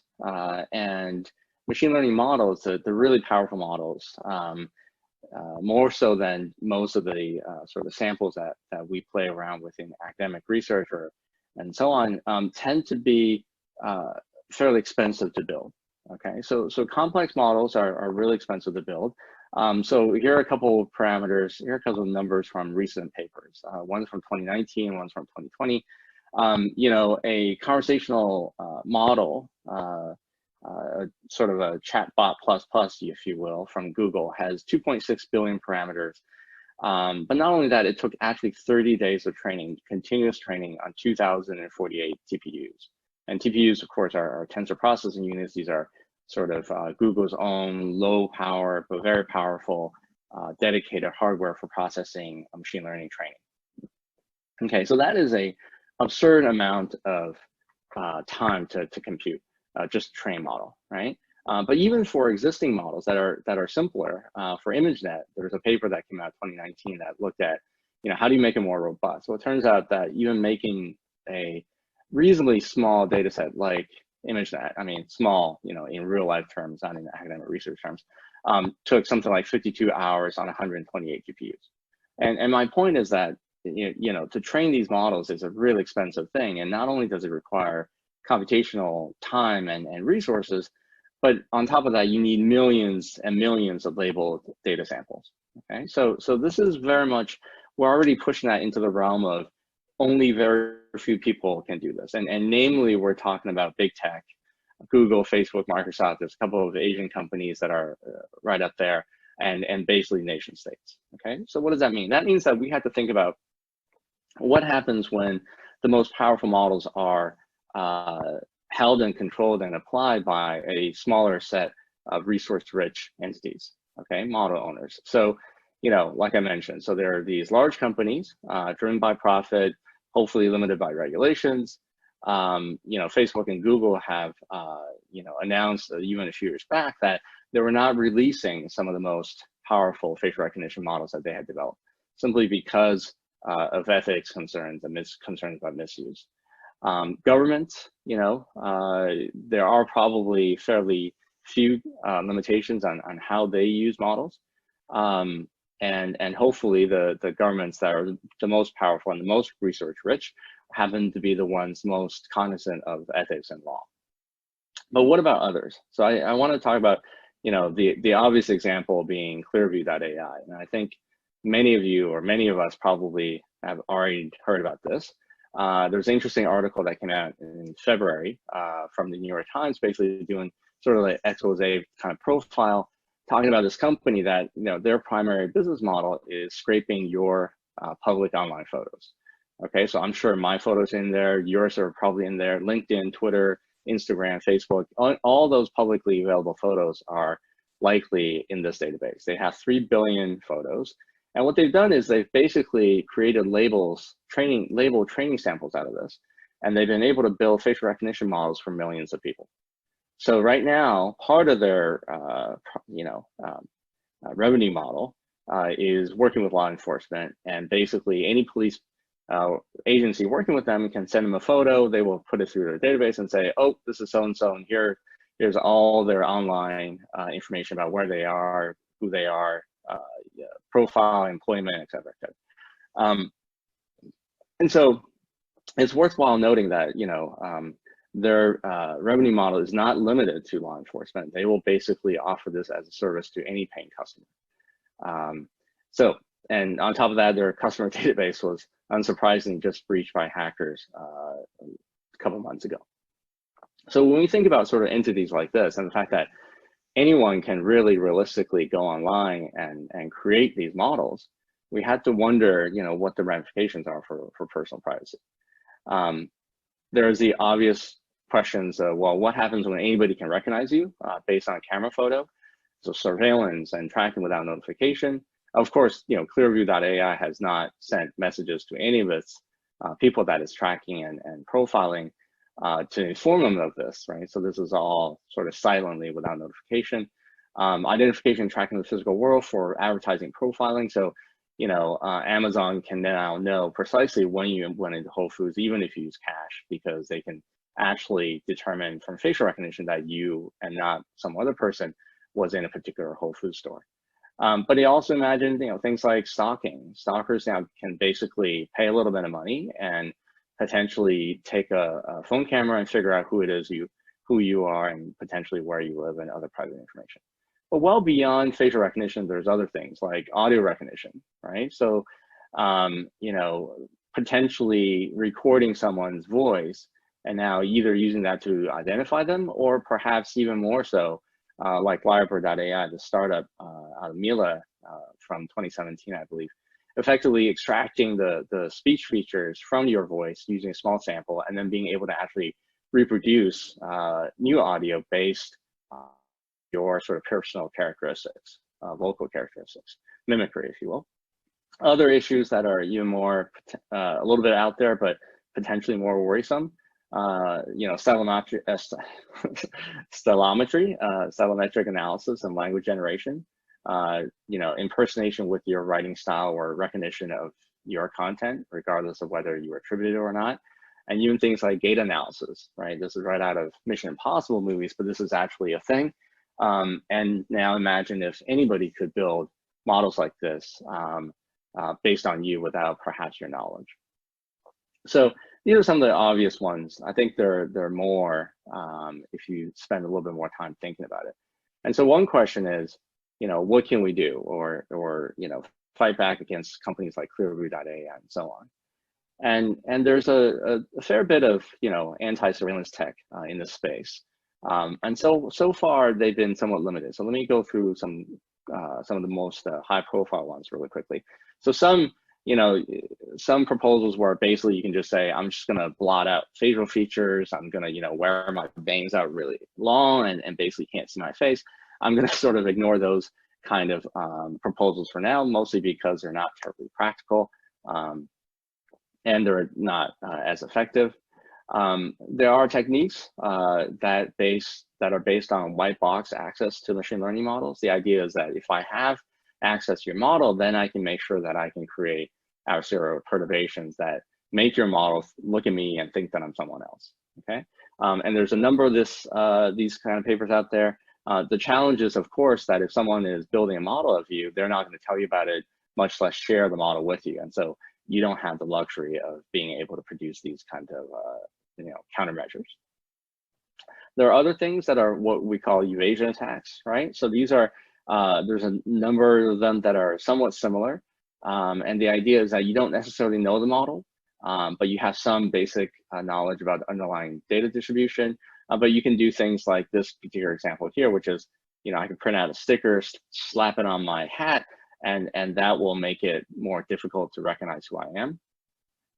Here's another example from a CVPR workshop last year. Basically, you could hang a poster on your neck and walk around, and it will basically make machine learning models not recognize you as even a person, much less precisely who you are. Okay, and then another one here. This is from last year, I believe, out of Maryland, Tom Goldstein's group. Effectively speaking, here's a interesting pattern that you can actually print out on a sweater, and when you wear it, you become difficult to identify as a person. Okay, so what I want to point out to these is that they're all evasion attacks. In other words, they require constant work from you, and one slip up that day when the ugly sweater is in the laundry is when you're going to get identified, right? And so in some sense, we want something a little bit more powerful. We want something a little bit more proactive. Okay, but these are all sort of good steps in that same vein of trying to push back and trying to grab some control back in terms of user privacy. So one thing I want to throw out there is this idea of model poisoning using sort of proactive per user measures. And the basis for this is basically very similar to existing stuff that we've had, which is this idea that deep learning and facial recognition models and other kind of models like this have been known to be vulnerable excuse me, to adversarial attacks, to adversarial perturbations. Okay, and there's no clear sign that this sort of cat and mouse game is going to be resolved anytime soon. In the security community and the ML community, actually, there's a constant sort of battle back and forth between defenses and then more powerful attacks that defeat them and so on. And so far, the attacks seem to be winning. So one idea is, what if we could make use of some of these things to actively, proactively, introduce not just sort of, distributions of noise like differential privacy, but targeted noise that is designed specifically to make machine learning more difficult to apply to your content. Okay, so what, we call them these sort of cloaking devices. Effectively, this idea can be applied to a bunch of things. But overall, the idea is to try to think of mechanisms, trying to design tools and techniques that will help restore the balance between ML classification power and your own personal privacy, right? We don't necessarily want to destroy machine learning, but there are certain techniques that you can use to protect your personal privacy that do not, in general, adversarially affect wider machine learning models. Okay, so what are some of these fundamental challenges? This space is actually quite difficult if you think about it. There's a couple of things. One is that time is really critical because from the minute that our children, for example, start interacting online, their footprint, and even before then, for example, with parents and uploading photos of their children, our online footprint is constantly growing. And so, and the internet never forgets, right? So once you upload something, it is almost impossible to remove it. So in essence, the longer that we wait to apply and develop and apply these techniques, the more difficult it will be. And then there's this other challenge, which is that future-proofing security is fundamentally hard. And by that, I mean that the idea of developing a security technique that helps you protect against certain things, once you release the data out there, and the data is going to be out there for a long time, 10 years later, someone can easily find a new hole or loophole or vulnerability in your approach, and then basically it will be able to go back to old content that you posted and succeed in overcoming your defenses. So this sort of asymmetry of research or technology is something that's constantly a challenge. So I don't claim to have any of these solutions. I just point out that I think this is a real problem, and in some sense, we have started to think about how to move in this direction. My lab students and I have started along these lines, and so we have this initial work called Fox, and this is sort of designed after or named after Guy Fawkes. The reference, if you know, it's fine. If you don't, it's kind of esoteric. But the idea is to start very simple. We look at images, facial recognition images, and basically suggest that people can actually apply little bits of noise, perturbations to your own images that are not visible at all to the human eye. But at some point, if these images, once you put them online, are used against you in a machine learning model, then they will produce in the model itself misclassifications, right? So this is a poison attack, not evasion. The idea is that you don't have to constantly wear a hat or sticker or sweaters or anything anything like that. Effectively speaking, once the model is poisoned, it becomes ineffective at trying to detect and recognize it. So how does this work? Basically, the sort of diagram basically shows you what it looks like. You start with, let's say you want to protect Gwyneth, and what you do is you find someone else, and it could be anyone else, actually. It doesn't really matter as much. And basically what you do is you use their images as a beacon or an anchor in the feature space of the machine learning model to try to sort of perturb your images. So we apply very small perturbations. I'm pretty sure you can't see them here. They would have to be magnified by nearly 1,000-fold in order for them to be visible, I think. Particularly, something this size, but even bigger, they're imperceptible. But once these little changes are applied and they are given to some model, that model will basically learn a skewed version of, in this case, Gwyneth Paltrow's face in their feature set, multidimensional feature set that they're building for facial recognition. Okay, so when someone does come along, and let's say that paparazzi takes a photo of Gwyneth and says, "Hey, who is this person?" Uploads it to the model will basically return the wrong label. Okay, it will return an answer that is incorrect. Okay, so how does this work? Basically, intuitively, if you view the classification space as some n-dimensional space, just giving you like a very simple 2-dimensional space here.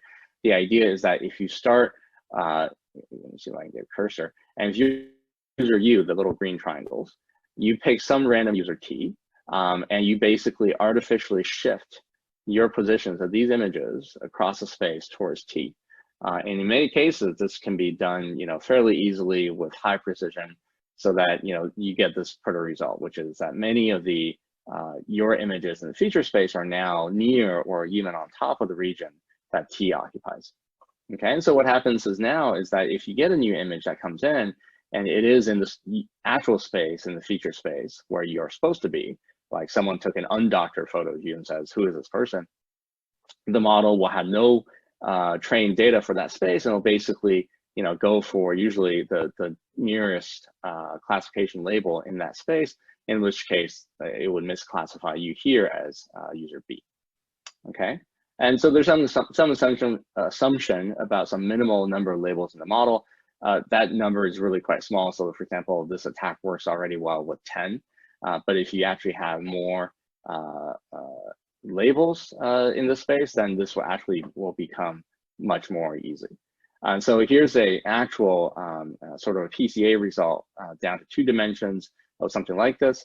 The original images are the bright yellow, orange little triangles, and the little crosses on the left, the red crosses, are effectively the targets. And as you can see, after cloaking, basically it's almost a perfect match. You're significantly shifted towards that region. You don't have to go this extreme. You can to avoid detection, you can do something a little bit more moderated. We're just showing that if you wanted to, you could almost lay on top of the other set of images. But you could do something in the middle, for example, to avoid detection. And in any real model with lots and lots of people inside, you do not have to work very hard in terms of perturbations to produce a misclassification. Okay, so this is just sort of a very one really example to show that this is possible, right? And this is the most brain dead, sort of simplest scenario. We're talking about images, we're talking about facial recognition, but it does work really well. There's more details in the paper. There's a bunch of countermeasures that you can try. It turns out you can actually overcome most of them, if not all. You get basically 100% effectiveness on state-of-the-art facial recognition models, including Face++, which is really quite powerful. Obviously there's more iterations coming, and hopefully this will be of interest to people, and so the sort of the cat and mouse game can move us all forward. And actually, there's much more interesting ideas down the road. For example, you can imagine platforms that help you do this, not just single users. Single users is really a pessimistic view scenario where you and only you care about your privacy. But if you had a company, let's say a privacy conscious version of Facebook or Flickr, something like akin to a Brave or a DuckDuckGo, you can actually get coordinated cloaking, which would be much, much more powerful. Okay, so broader takeaways. I want to just sort of point out, using that example, to point out that there is this sort of tension between deep learning and its power and personal privacy. And it's not just images and audios and text. Those are the sort of the common modalities that we think of when we think about deep learning and what it can do, but it goes far beyond that. So for example, let me point out that, back in the day, when one of the first papers that I still vividly remember that really pointed me and surprised me to the power of machine learning was this paper that a couple of classmates at Berkeley wrote after I left, and it was at CCS 2005. And it was not deep learning, it was just, I believe it was a statistical model largely using SVMs, if I remember correctly.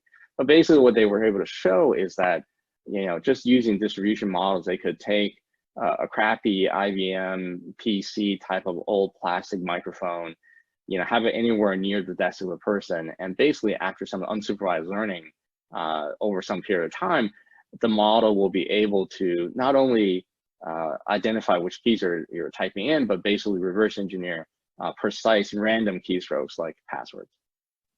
Okay, so this was in 2005. Obviously, it's been a long time since then. And so, for side channels like this, and for cases where we are leaking information all over the place, machine learning models, this is where sort of machine learning models really can exhibit their power. And in many cases, those are good results. But in many cases, I think we had to think hard about what these tools mean for our personal privacy. and what are proactive ways that we can introduce noise and controls into these side channels and other sort of things in order to protect our privacy, right? So if you think even a little bit broader, this becomes even more difficult problem when you're talking about dating aggregation. And so in some sense, facial recognition is a little bit of that, in the sense that facial recognition really is about pinpointing who you are out of a large set of people, right, that it understands. And so in many cases, this makes a more challenging environment, because without coordination from others in the set, there's limited things that you can do, or I should say that it becomes more difficult to do to increase your privacy if you're acting alone. And so this is, in some sense, this is fairly different from differential privacy. Differential privacy mostly focuses on a single dimension, but this is an environment where you really have to worry about coordinated, correlated, multidimensional, unexpected correlations that machine learning models will basically grasp and pull out. And so in this sense, all the power of data science and all the things that we count on for useful applications, once they're misused and turned around on us, can become risky and somewhat dangerous. Okay, so that's sort of my pitch. And you know, when I was contacted by the organizers to participate in this sort of slightly unorthodox workshop, you know, one of the things that you know, I think Bob was the first to email. He sort of pitched this idea of predict the future and try to answer 3 separate questions about what will happen in the next 10 years. I am in no way qualified to do any of this, but you know, so I was thinking, well, who actually does do this well? And the only ones I know who have a record and a consistent record of doing this, and maybe it's just, you know, throwing enough darts at the board, right? Is The Simpsons and the writers on The Simpsons. You know, I'm sure if you guys Google this, you'll find a bunch of these references for when Simpson plots were actually sufficiently accurate to predict the future. The purchase of Fox by Disney, or not the precise, but a pretty close approximation of the calculation for the boson particle, Higgs boson particle, and actually 20 years ahead prediction of the smartwatch. And speaking of the smartwatch, some of this is not super outlandish, but it's still pretty impressive. So, you know, I thought, you know, maybe I can get one of these guys to help me out. So Jeff Westbrook, this is a completely random story. I'm sorry, this is a little bit of a random bit. But Jeff Westbrook is a writer and a co-executive producer on The Simpsons. So it turns out that Jeff was my algorithms professor at Yale back in 1995. And this is the weirdest, you know, sort of career move I've ever heard of an academic taking. But Jeff basically, I think in 96 or 97, he basically left Yale. And at some point, I believe it was a two-body kind of a situation. I think his wife was looking for careers in the West Coast, and he followed. And because he had done some comedy things in his undergrad years, he thought, hey, you know, I'll become a writer for Futurama. He did that and then proceeded on to Simpsons and has been, you know, award-winning writer for many years. And Jeff was one of my favorite professors at Yale, I was so bummed out when he wasn't there for me to do my senior research. I think my entire academic career could have been very different. But anyway, so unfortunately, I couldn't reach out to Jeff. I had no idea where he is now. And he's popular enough that his contact info is not online. So I had to wing this myself. Okay, so back to this. 3 different questions, and we'll see. These are just random dart shots, right? What hard data science machine learning problem today will definitely be solved 10 years from now? You know, this is my own personal sort of answer. I think this is likely to happen. And the answer that I'm going to give is photorealistic interactive digital avatars that pass the Turing test within the constrained problem domain, right? So you're not going to sit there and have a 5-hour conversation with a digital avatar, but I think in terms of audio generation, in terms of graphic generation and video generation, all signs point to the fact that in a few years, we will be able to produce digital avatars that are indistinguishable from a real person like you and I sitting across the internet on some sort of Zoom connection, right? And I think the NLP side, and of course, Chris can speak more to that, but I think the NLP side is also at a point where within some reasonably constrained problem domain, it will be more than enough to pass a Turing test. And the coordination between all those modalities is already starting. I think that will happen as well. What problems will definitely not be solved in the next 10 years? This is hard. And so this may be a bit of a cop-out. I'm supposed to point out something that many people will think will be solvable. I'm not sure what the consensus is, but I think that human level interpretability for general deep learning models will not be solved in the next 10 years. And in fact, I'm not sure it will be solvable using the current architectures that we have for deep learning. Some of the newer architectures seem more promising, like capsule networks and so on. But the current deep learning models, I think, don't have that complexity and structure to capture the high-level abstractions that are in our head. So I'm going to say no to that. And then finally, what problems am I most uncertain about? Because solving them would require some sort of specific challenging technical breakthrough. And this, I'm going to say that, distinguishing machine learning or sort of synthetic content from human created content. And I think this is sort of the underlying problem, if you will, a slightly more generalized version of identifying deepfakes.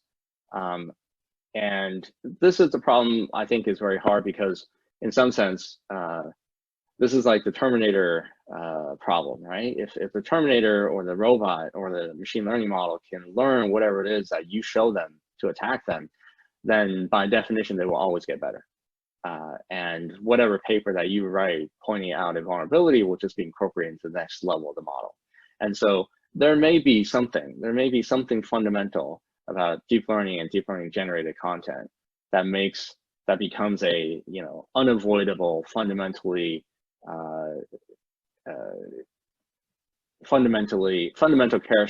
characteristic of this type of content, but we haven't seen anything like that yet. And it's not capacity, it's not resources, those kind of things just grow, right, as we move forward. So yeah, short of finding some magical sort of Achilles heel that is a signature on every sort of machine learning modified or generated content, I think this question will be very, very difficult. But I'm not sure, so who knows? All right, I believe that's it for me. I'm gonna stop here. Hopefully I'm not over time and take any questions. That was great. Thank you so much, Ben. Lots of questions came in during your talk. There was lots of food for thought. Probably don't have time to answer all of them, but we can take one or two. Carlos had an interesting question that was kind of related to something that I was thinking about as well. It seems like, as you mentioned, this is a bit of a cat and mouse game, a bit of an arms race between really powerful corporations or governments. And Carlos was asking, do we need to create economic mechanisms that force ML entities to be audited for ethics, law, privacy, etc.? Yeah, certainly seems like a good idea. I think the U.S. is moving in this direction. Europe is probably ahead of the U.S. Again in this, as with many things. So we will see. I'm uncertain whether that's going to happen. But I think it's another question that's a great direction. I think that AI and machine learning definitely needs regulation. But there's also a sort of imagined question, which is how fundamentally accountable can people be? And if you harken back to sort of, the most obvious example might be something like nuclear power. And that's an area where I think, regulation is obvious and so on. But even in that case, when you can see radioactivity, when you can detect it, when you can look at really big reactors from satellites in space, enforcement of those policies is very difficult. AI is much harder. It doesn't have the same radioactive footprint. It doesn't have the same easy to detect signature. It's many cases hardware and software. And with all the computing today, it's going to be very hard to detect the signature out of a massive GPU data center from a normal, compute data center. right? And GPU and machine learning is so integrated with everything that it's going to be hard to see how people police it. So that's my only concern in that direction. But yeah, I think that that'll be a good plus. Good thing. Makes sense. And maybe just one last one, kind of a group of questions. Was just wondering, kind of on the more technical side, you're basically applying a perturbation, if we're understanding that correctly, can the adversary learn that perturbation and sort of undo everything that you're doing? Right. So exactly. So this is part of what makes this difficult. But right now, at least temporarily, I think the advantage is on the side of the privacy advocates, because the goal is not to make yourself completely indistinguishable and impossible to detect, right? The goal is to basically make yourself a much harder target than someone else in the set. And if the set is, let's say, on the order of what Clearview.ai is doing, 200 million, then fundamentally what they're able to do on a per person basis is very, very small. And so, this is the argument for blending into the masses.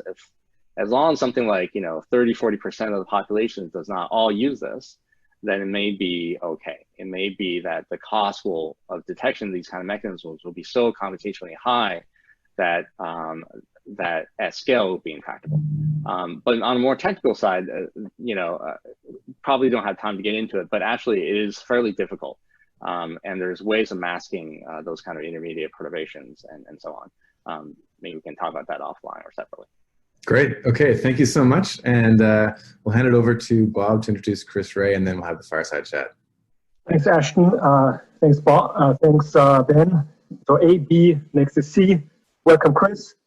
It's my great pleasure to introduce Chris Ray, who is an associate professor in the Department of Computer Science at Stanford University, where he's part of the AI lab and also affiliated with the Statistical Machine Learning Group. His research spans the whole spectrum from software to hardware and back, and from theory to practice and back. And his research has also been applied widely, for example, in the fight against human trafficking, in ontology, yes, that's dinosaurs, and in many other areas. Chris has co-founded a company that was acquired by Apple in 2017, and he's a certified genius after receiving a MacArthur Foundation Award in 2015. He's won many other awards too, yada, yada, yada. And if this were a physical meeting rather than a virtual meeting, then you'd see that Chris never wears pants. He's shorts all year round. And who knows, in times of Corona, maybe he's not even wearing shorts these days. We never know. So Chris, welcome to IID. The spotlight is on you. Thanks so much, Bob. And just for the record, I am wearing shorts, so I really appreciate that warm introduction. Let me try and get this shared in a second. Share my desktop. And then here we go. Can you see my slides? Not yet. Okay. Let me go back.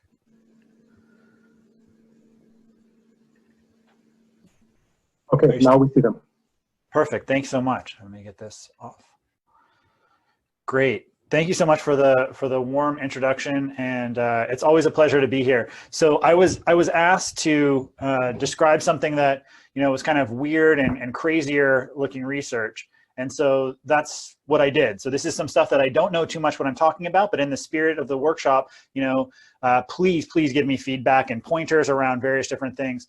We've been reading a lot from places in the psychology literature and other places around observations and also robustness. So kind of the dual of the talk we just saw, which was really talking in places about kind of these nice adversarial perturbations and privacy. Here I'm talking about how to get those models working and be robust against kind of accidental things that we're doing to them. So what I'll do in the first part is I'll talk a little bit about work we've done that sets the stage for this. And then the second half will be some of the ongoing, even flakier work. So as everything, these are the folks who did the real work. Jared Dunman here led this work in radiology that I'll first anchor on. And then a second paper here that I'll bring up with Jared also about why these new abstractions are introducing new problems. So, one of the things that started this line of work in our thinking is actually summarized by these eyes here.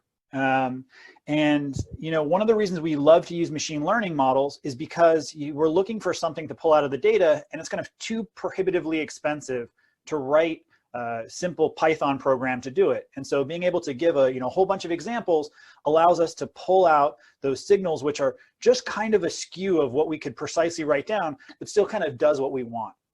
Now, any model that we put out there can pull out these unintended signals, these statistical models. But deep models may pull out a lot more unintended signals. And these eyes here, there was a series of these papers, and I didn't follow this area closely, but the upshot was they were looking at the eye and trying to classify as gender, is this a man or a woman? And they had problems where they were looking at these models and then trying to transfer them to new data sets.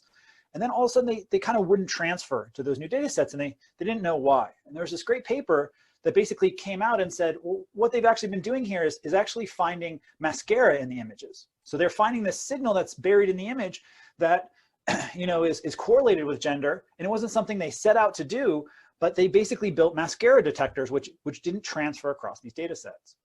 And this started to really worry me. This paper's out there and old, and people who have been working in this field in various different places have been kind of worried about this for a while.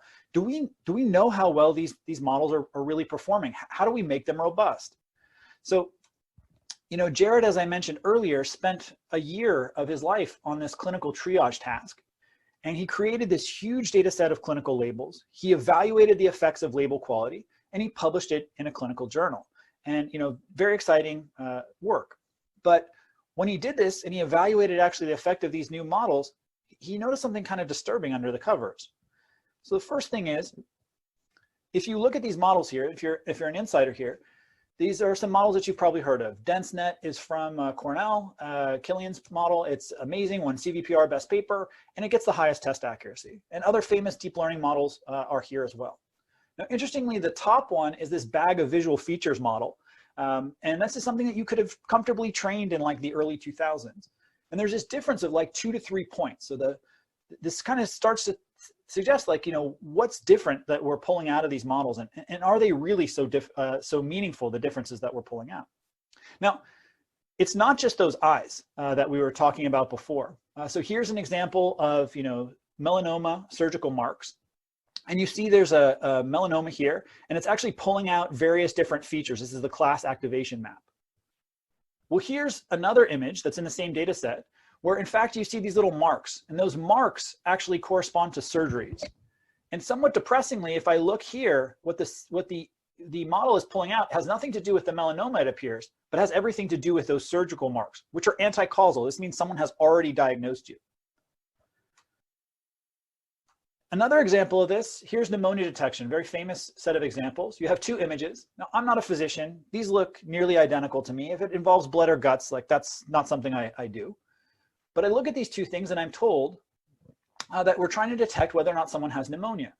And so there's a paper that came out that said this pneumothorax detection is amazing. It's superhuman if you run one of these deep learning models on the under the covers on it, and it blows away even experienced radiologists. But there's a problem.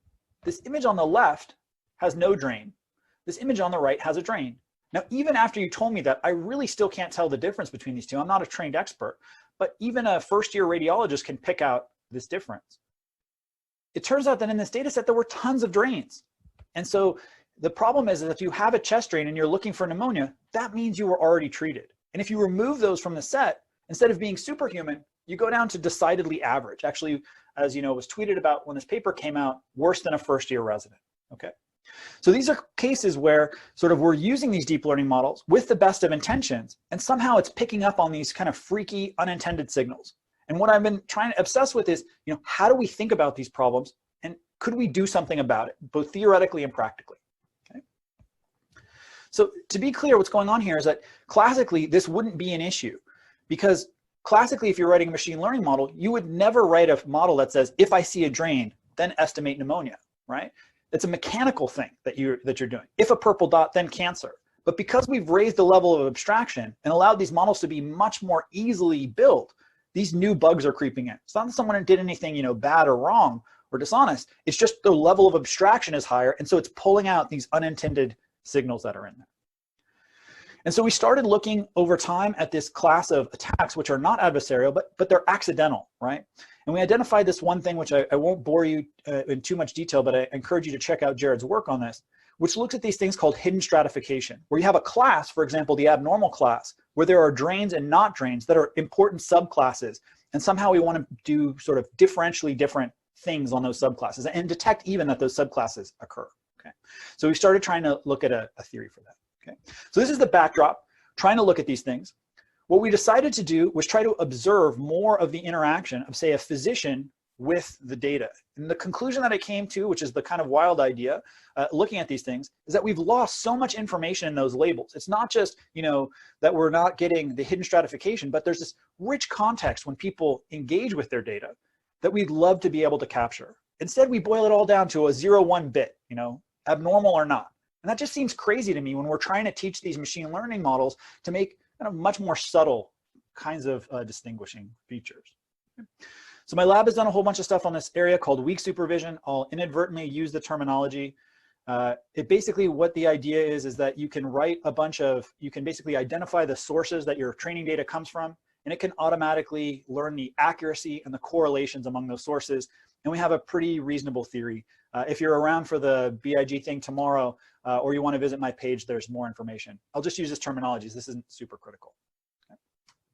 So this is the setting. I'm super worried. I don't have any good ideas about this, but I started trying to think about this idea of moving beyond 0-1 labels to try and understand kind of more of the context of how data was created. And we've been working with these radiologists, and they're also super motivated to work on this problem. So what I'm showing here is that we actually put a fixed sort of eye trackers on top of all of the radiologists. And what you're seeing here is the kind of output that comes out of these eye trackers with various different motions that we've kind of hand categorized. So here we're looking at what we call a local fixating motion. They're looking for the pneumothoraces, the actual pneumonia, and you see their eyes are kind of circling in on the region that they think is sort of most problematic. Here we see a normal image, and we see that they have this kind of scanning behavior. They're looking in all kinds of different places. They're not fixating in any one direction. And actually, it turns out they kind of scan in a sort of fixed direction because of how they're trained. In contrast, here's another one where they start to scan, and then they discover, oh my gosh, there's some pneumothorax over here. There's something that they're interested in. And they kind of come back to it again and again. And my point is that this gaze kind of clearly indicates what's going on in the image, and there's a lot of rich context in there. And so we started to kind of read into the psychology literature and understand what can we deduce from that gaze information that tells us more about the labeling process. So these are the folks who did the real work. Nimit, Khalid, and Hong Yang did a lot of the work that's here, and Daniel Rubin's a collaborator on the radiology slide, and also Khalid's co-advisor. So we started dipping into the psychology literature. If you know more about this topic, I'm sure many people on this webinar do know more about this topic than I do. Send me a note. We'd love to know more of what's interesting. So one thing that the psychology literature has kind of looked at is this question of, when you look at gaze information, can you determine things about the individual doing the task? So for example, here, it turns out that the rate of blinking activity is correlated with how tired you are. So physicians may be, for various reasons, working long shifts. Certainly, you know, they're doing that in things like COVID right now.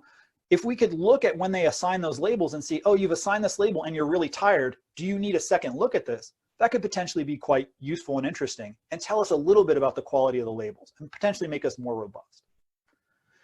It also can describe expertise level. So for example, as you look through even text or images, if you're looking at a sort of a rigid pattern that you understand that you're the expert, and you look around the rib cage in a fixed way and you make sure you cover methodically what's there, that's a signal of expertise. The same way an expert actually reads a text much differently than a novice. The novice is kind of trying to piece things together, while the expert is kind of very methodically going through it. These are things that have been documented, and we could potentially learn from monitoring this signal. There's also information about the task.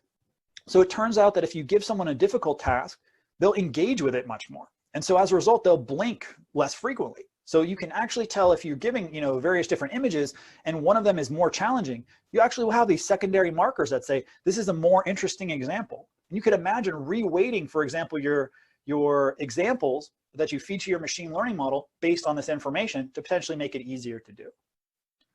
Also, and kind of obviously, this has been known since the 60s, when people are presented with an image or a video, their eyes will very often go to the salient regions. right? They may look in different distractor places, but if you're asking them to do a task, they'll actually focus more on those regions, which lets us, is a very useful signal to be able to incorporate potentially into a machine learning model.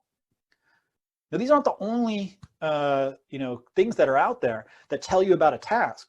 But I think it's interesting that it's really beyond just a 0-1 label. It tells you about the qualifications and the condition of the individual who's doing the task, and also tells you information that could be useful to train a machine learning model. Okay. Now, on the other hand, this is actually something that is relatively cheap to collect. So you can, for example, instrument people's work machines and try to understand from their screen where they're looking, right? We have cameras on Zoom. You can actually see where I'm looking on the screen. You can, in physical tasks, you can actually put these eye trackers on folks as they go through examining things in their day. And the point is that these are kind of cheap and they're actually fairly accurate and hopefully non-intrusive. So they're something that we could collect without having to force someone to change or alter their work routine, but we get more of that context. And this is this vision that we're talking about of this kind of observational supervision. Now here we were really inspired by a couple of different pieces of work. One actually done by my grad student. So this is Nora Hollenstein, who's at ETH, advised by my former student, Sejong. They had this awesome paper that won one of the Connell Best papers a while back, where they were looking through these these eye trackers as people were reading text, and they showed that they could actually improve the state of the art in named entity recognition and some other models by understanding this information. Super cool work. I definitely advise you should take a look at it. On the image classification, folks have looked a little bit at how, if you have the gaze data and you have an image, can you do better on image classification tasks? And they were using those salience maps ideas that I described earlier to try and help. People have also tried to use those for regularization as well. Like, I'm looking at this piece of the image, instead of being fully convolutional over the whole image, attend or look at that region. So super exciting work. I very much advise you to check it out. And we'll put up a blog post with some of the work that we found most inspirational here. Please send us yours as well. So we started looking at this a little more than a year ago, and we wanted to know what labels could be inferred from human gaze data. We wanted to understand more in a fine-grained way what was the information gain of those labels, and kind of understand what situations this would actually be kind of either clinically helpful or operationally helpful to folks. So we built this system. Khalid built this system. He went over to some Stanford radiologists who were super happy to let us actually either strap eye trackers on them in some cases, or instrument their software. So they actually look at these radiographs, as you can see here, from these images. And they have a bunch of tools where they will actually zoom in, they'll pan left to right. These are actually fairly large images. And we can track and monitor where they look in the image and which way. So we can get sort of the analogous thing for eye tracking. And so this is kind of all the exhaust that they're producing while they're looking at these images. We want to understand what, if any, of that we can actually learn from. Okay. All right. So motivated by that psychology literature, we kind of did two things. First thing is, we started to write a couple of these labeling functions that I mentioned earlier that just said, this is something the psychology literature tells us are important. Could we use it to be able to label some data and then feed that to a machine learning model? How well would that do? So for example, we would look at the total time spent on an image. Does someone have a strong side bias where they're looking at one piece of the image and not another? Are they scanning? Do they evenly move around in kind of a random walk? Or are they focused at a particular time within their random walk? So we did this, we fed these to a model, and here's some preliminary results. The preliminary results are, here we're showing the x-axis that were varied in the actual gold standard labels. And what we see here is that the gaze labels that we get, when you just run these heuristics and do some labeling, there's actually not a huge difference in AUC between these two approaches. And this is something we're improving over time as we understand about this. So the takeaway is that you can actually train a pretty reasonable model just using the gaze data.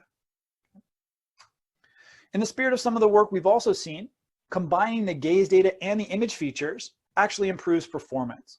And so what's interesting here is to compare the image models on Clever and CXR with the combined models. Now, Clever is kind of a data set that's constructed, and it doesn't have as much expertise when you read it. And so interestingly, you don't get a huge bump in the combined model by putting gaze and image together. CXR is that reading those radiographs that we talked about, and interestingly, there's a pretty large bump. And so while this is really preliminary and kind of flaky results, what it suggests is that the gaze is carrying information that we're not able to get out of the image alone, which is super exciting to understand. The problem with this is that you need to have the gaze data at test time, right? So you actually have to have someone looking and then say, oh, from where you looked and the image, here's my conclusion, which is useful as kind of a checker, if you like, to say, you know, maybe you're too tired, we should route your images somewhere else. But it's also the case that we could potentially want to use this as a triaging system, and then we can't assume we have the gaze data at test time. So we looked at another version of this approach. The quality is a little bit worse than having the gaze at test time, but you notice that here gaze actually does improve both the CXR task that I just talked about, and METS was a brain image segmentation task, although slightly. Okay. So this is kind of the spirit, like there's something going on here, there's some signal that this richer information is helpful, and we're trying to understand, motivated by this literature, what can it tell us about these various different pieces. And what's going on here is we're trying to repredict some of those psychology features just from, for example, the image itself, and using that as a way to guide the representation to be more useful. So this is kind of interesting that there's something going on. We're not quite sure what. So what are the questions we're asking right now? I think these are kind of obvious from what we talked about before. These kind of confidence scoring, looking at the actual sequence that's there and trying to understand from this, can we label, can we assign a weight that one example is more important than another? We are looking at this hidden subsets, which was in our thing before, which is if we show people these features, could we see that all of a sudden, oh my gosh, when they're shown an image of a drain, they look down the image of the drain, and be able to predict that feature as being salient or important when we encounter those kinds of images later. We're in the middle of running those experiments as well.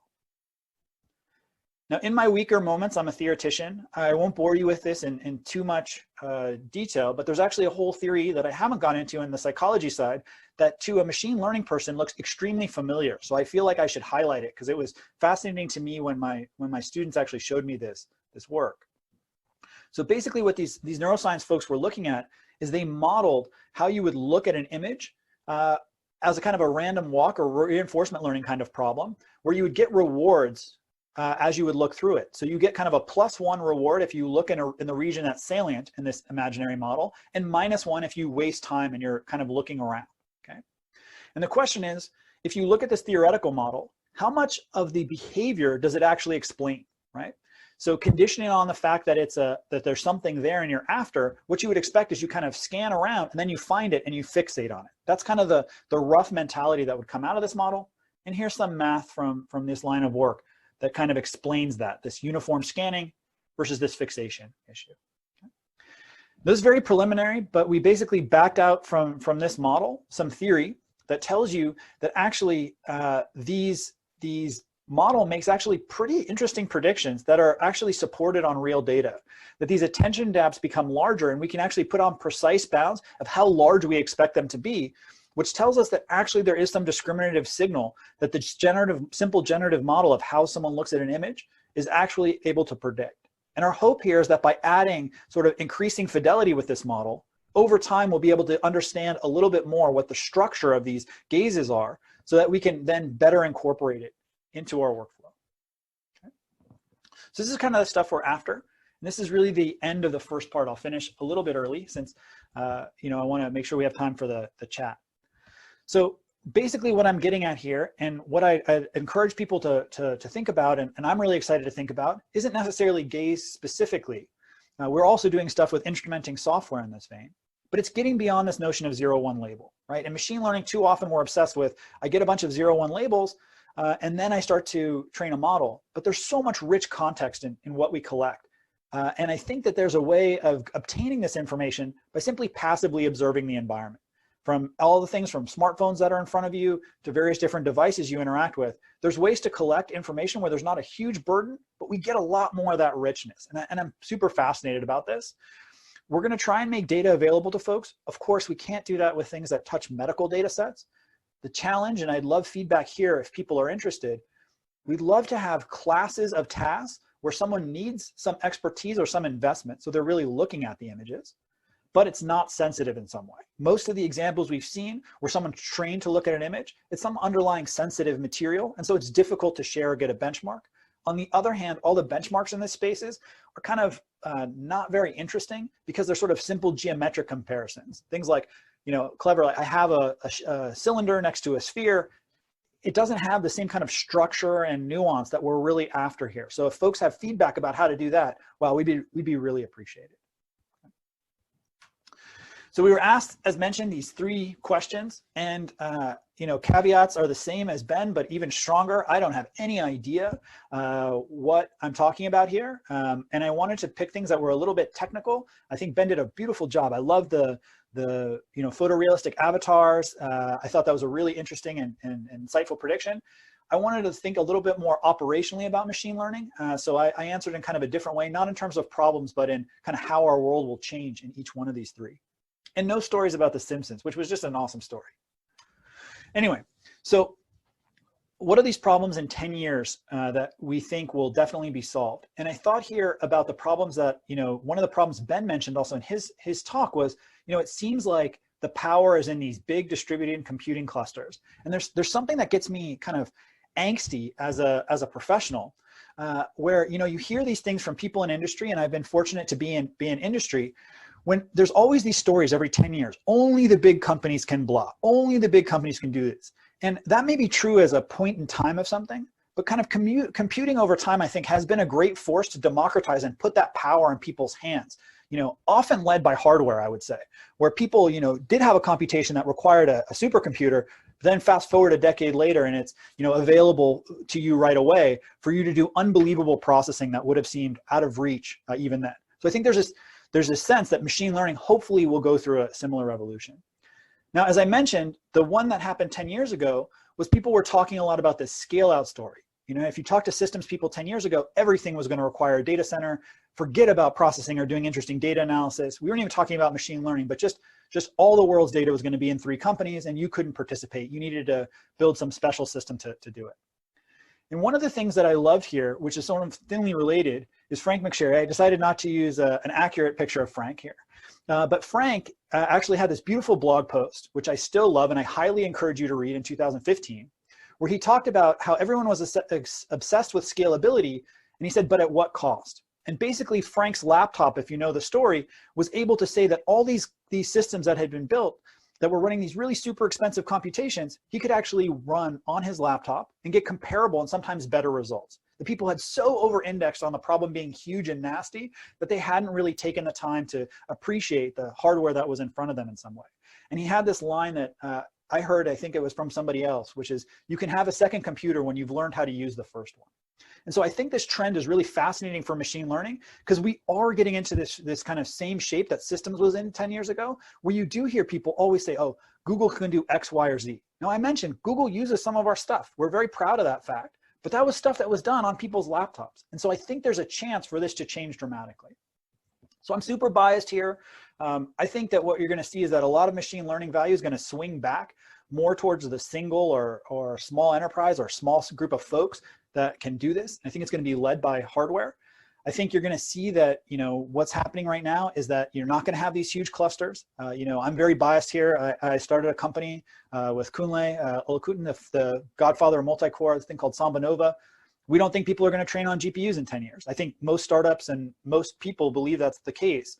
And there's going to be dramatically faster ways to train in a much smaller way. And that's going to allow people to have just tremendous processing power. People think this is not going to happen this time around because of Moore's law, but there's real architectural innovation going on, and that's going to change what people can build and what people have available to them. And I think that's going to be the thing in 10 years that we'll say, oh, all those models that we thought were so huge and interesting, we can actually train now in a relatively small and democratized way. What problems am I most uncertain about? Well, this is more on the theoretical side. This paper shocked me. So it's probably a strange paper to have shock you, but it really shocked me when it came out. This is the large mini batch SGD training ImageNet in an hour. It wasn't that they trained ImageNet in an hour. Now people can train this in minutes, right? With crazy hardware resources. But it illustrated something about the business of machine learning that had blown my mind a little bit. So I worked a lot on optimization. And optimization, you set up the cost function, you optimize it, and what you get is the right answer. And there's this beautiful synergy and convex analysis where the right answer is uniquely defined, and finding that is kind of what you're up to, what you want to do, and better optimization leads to better statistical outcomes. Awesome. In this paper, though, there were a whole series of tricks where actually the optimization was getting worse in what they were doing. You know, it was higher losses, was behaving strangely, but they were figuring out how to generalize better. And that's really where the difference between these fields really started to split. And so I think one of the problems is a lot of our theoretical work has been geared in this optimization direction, but it's just a super leaky abstraction to capture what we're interested in now. One of the things I'm most optimistic here about why this could be solved are these neural tangent kernels. So if you haven't followed this area, it's a little technical. I think it's pretty exciting to understand what these deep models are doing. Now, as Ben mentioned, you know, explainability and all these other things are complicated because basically fundamentally under the covers, we don't understand what these models are doing. We can't understand or reason about their solutions. That's why I'm so excited about going to these approaches where we can say we get nearly the same accuracy, but we mathematically have a really nice and rigid structure. And I'm cautiously optimistic, not that we'll handle the explainability, as Ben said, that may be out of our capability to solve, but we can understand more about the dynamics and understand those solutions in the next 10 years. It requires a breakthrough, but I kind of would be more optimistic than not here. And the last thing, you know, definitely not have been solved. And that's tough. As Bob mentioned, I'm a California optimist. I think we're gonna do great things. But I think one problem is harder than people think. So, you know, people got very excited about self-play and self-supervision over the last couple of years, and for good reasons. It's having a huge impact. You know, Elmo was pioneering and showing that with pre-training and sort of these self-supervised ways, you could build big NLP models that were awesome. And then BERT followed on from Google. But then, you know, you look at the DeepMind stuff, people were doing, you know, AlphaZero, which is absolutely breathtaking. You know, when it came out, I was talking to one of my colleagues, we wanted to, you know, reproduce it and understand what was going on under the covers to try and, you know, see what was happening here. Really, really exciting stuff from self-supervision.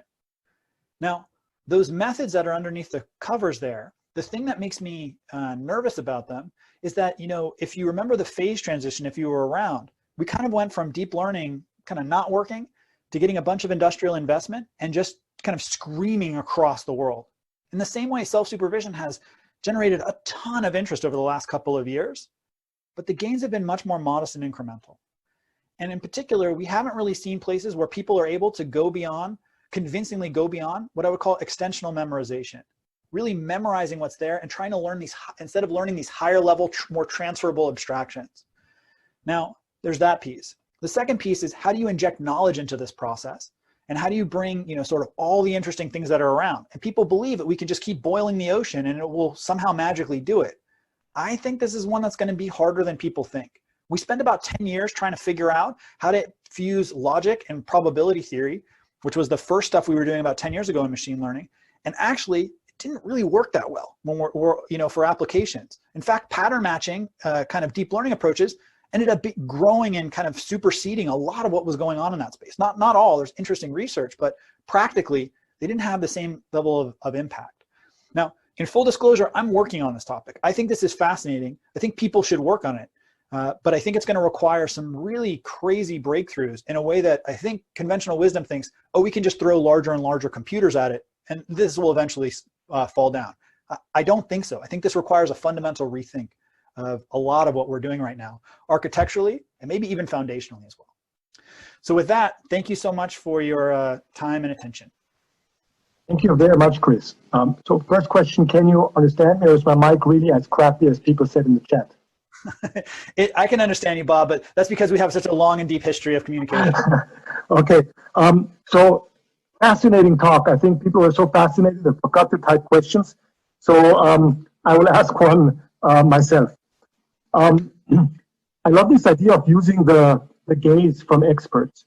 But one question that came up is, can you still learn to be better than humans if you are kind of relying so much on that human signal? Wonderful question. Yeah, wonderful question. So the way I would think about this is, you know, when we look at these places of being better than a human, it doesn't mean better than absolutely every human on absolutely everything. If we look at, for example, 3 or 4 different folks looking at this that are in different levels of expertise and different levels of, you know, fatigue, for example, we could easily improve our training sets. What's kind of amazing is we have these training sets and we say they're expert certified, but those are expert certified folks who were, you know, potentially tired at that time, who are potentially not experts in that. Like, they're different experts in different pieces. We throw all that nuance away. So if we could get a model that was trained to somehow recognize that we could be as good as or nearly as good as the expert on that area, after 2 shots of espresso where they're completely focused, like that would be a major step forward. Also, even just triaging when someone's not at their best. Hey, you're not on your A game today.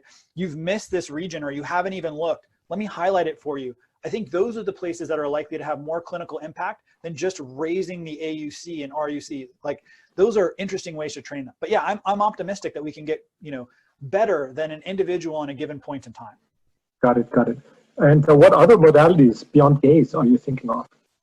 Yeah, so we've implemented software, and that's actually been an interesting one. I didn't mention it here, but for example, when people are doing data analysis in industry, they'll use a variety of like search tools and other things to introspect on their data. Say you have people who are examining a query log. Well, if you put in little plugs that say, what did they query for? What did they look at? What did they click on? What's the entire exhaust that they've created? What notes did they write on particular examples? That's all rich contextual information. Oh, they sent it in chat to someone. So we're starting to do that instrumentation around absolutely everything. So it's the video side and it's the NLP side as well. We haven't done as much stuff with audio, but it'd be particularly interesting to understand audio exchanges, which people do in call centers, honestly, but it'd be interesting to understand and pull that information out to understand, more of the nuance and decision. Were they annoyed when they canceled their policy? Or were they actually happy because they were doing something else? Yeah, so those are the things we're thinking. Nice. Reminds me a bit of these mentalists that can guess your cell phone number just by reading kind of your how you react to certain questions that have nothing to do with what they actually want to learn. Right, that have these subtle misdirects. The point is these systems on one hand are terrifying because they pull out all this unintended signal. On the other side, they're super exciting because it means that there's all this wealth of information that we sort of either subliminally or directly know is there, but it'd be so tedious to specify. Like if you think about why machine learning works, it's always in these scenarios when it's just too tedious to write it down, but you could be convinced there's real signal there. And I think in all these applications we're looking at, when we show them to radiologists, they're like, oh yeah, of course, like I looked in that way because this is how I was trained to, by so-and-so, you have to look in this direction. And oh, then I emailed so-and-so. Whenever I email so-and-so, that's because it's a problem about blood work. Like you should know that, right? And I'm like, well, how would I know that? And so I think that instrumentation and more holistic thing is something I'm just super excited about. I don't know, as I said, full disclosure, don't know if any of this stuff is going to work or pay off or how we're going to evaluate it, but we're getting started. That's how the best things start, I think. Great. So thanks again, Chris. Thanks, Ben. So to all the audience, maybe the reason we sent those 3 final questions to Ben and Chris was to set up what's coming next, namely a fireside chat between the 2 of them. So Ben and Chris have both lit a crackling fire in their respective fireplaces at their homes, and they're sipping martinis and they're smoking big cigars, and they will now have a conversation where they muse about the big questions of data science for about the next 20 to 25 minutes. And we've been collecting topics and questions from people involved in the workshop ahead of time. And maybe to just kick things off, I will read out one of those, and then I will retract myself from the conversation, and we'll just let Ben and Chris go at it. So the question I'd maybe throw out there in order to kickstart the conversation is, what old techniques and insights were neglected recently in the deep learning search? And which of these old insights and techniques do you think should make a comeback in the years to come? Maybe Ben, we can start it with you. I don't think that I'm necessarily the one to really answer this question. I think there's some built-in assumptions about sort of historical perspective, particularly in the deep learning space, that would be quite useful here. So I'm not, I'm still relatively new to this area. I'm still relatively new to many areas. So, gosh, that's a toughie. I think one of the things not necessarily, a perfect answer, but I think one of the areas that I think is perhaps not getting enough attention in its role in how deep learning works and so on is perhaps data processing or data management. And particularly, I'm thinking about data cleaning. And so, this is, again, fairly obvious stuff, but deep learning is entirely, at least some of these, the sort of predominant, supervised learning models based on fixed training sets are very much dependent on the quality of the training data, right? And so I think we're still at a point where in many sort of the fields that these techniques are being deployed and for the first time, we're still at a point where we haven't done enough homework to really understand what is the benefit of cleaning data the right way. And whether it's removing bias or just removing outliers because of inherent noise in the domain. I think, there's been interesting work that I've seen, not enough of, but some work that shows, cleaning data has an extraordinary impact on the outcome of the models. And that in some sense could be a factor that we're not accounting for yet enough. And in turn, that could be distorting some of the results that we are interpreting in terms of how particular models do better than others, how particular applications of deep learning are feasible versus not. So I think, as this field is rapidly maturing in certain domains, there needs to be probably more attention paid to data cleaning and the role of training data on the fundamental end-to-end results that we're getting and interpreting on. That's the best I can do there. Toughy question, but thanks. Yeah, so I want to first enthusiastically agree with Ben. We've been thinking a lot about the training data process, the data augmentation process, the weak labeling process, and some of those pieces actually, as Ben highlighted, they're just absolutely critical. And we don't have a kind of a holistic view of the process and where the errors are introduced. Are my errors introduced when I collected the data? Are they introduced when I processed the data?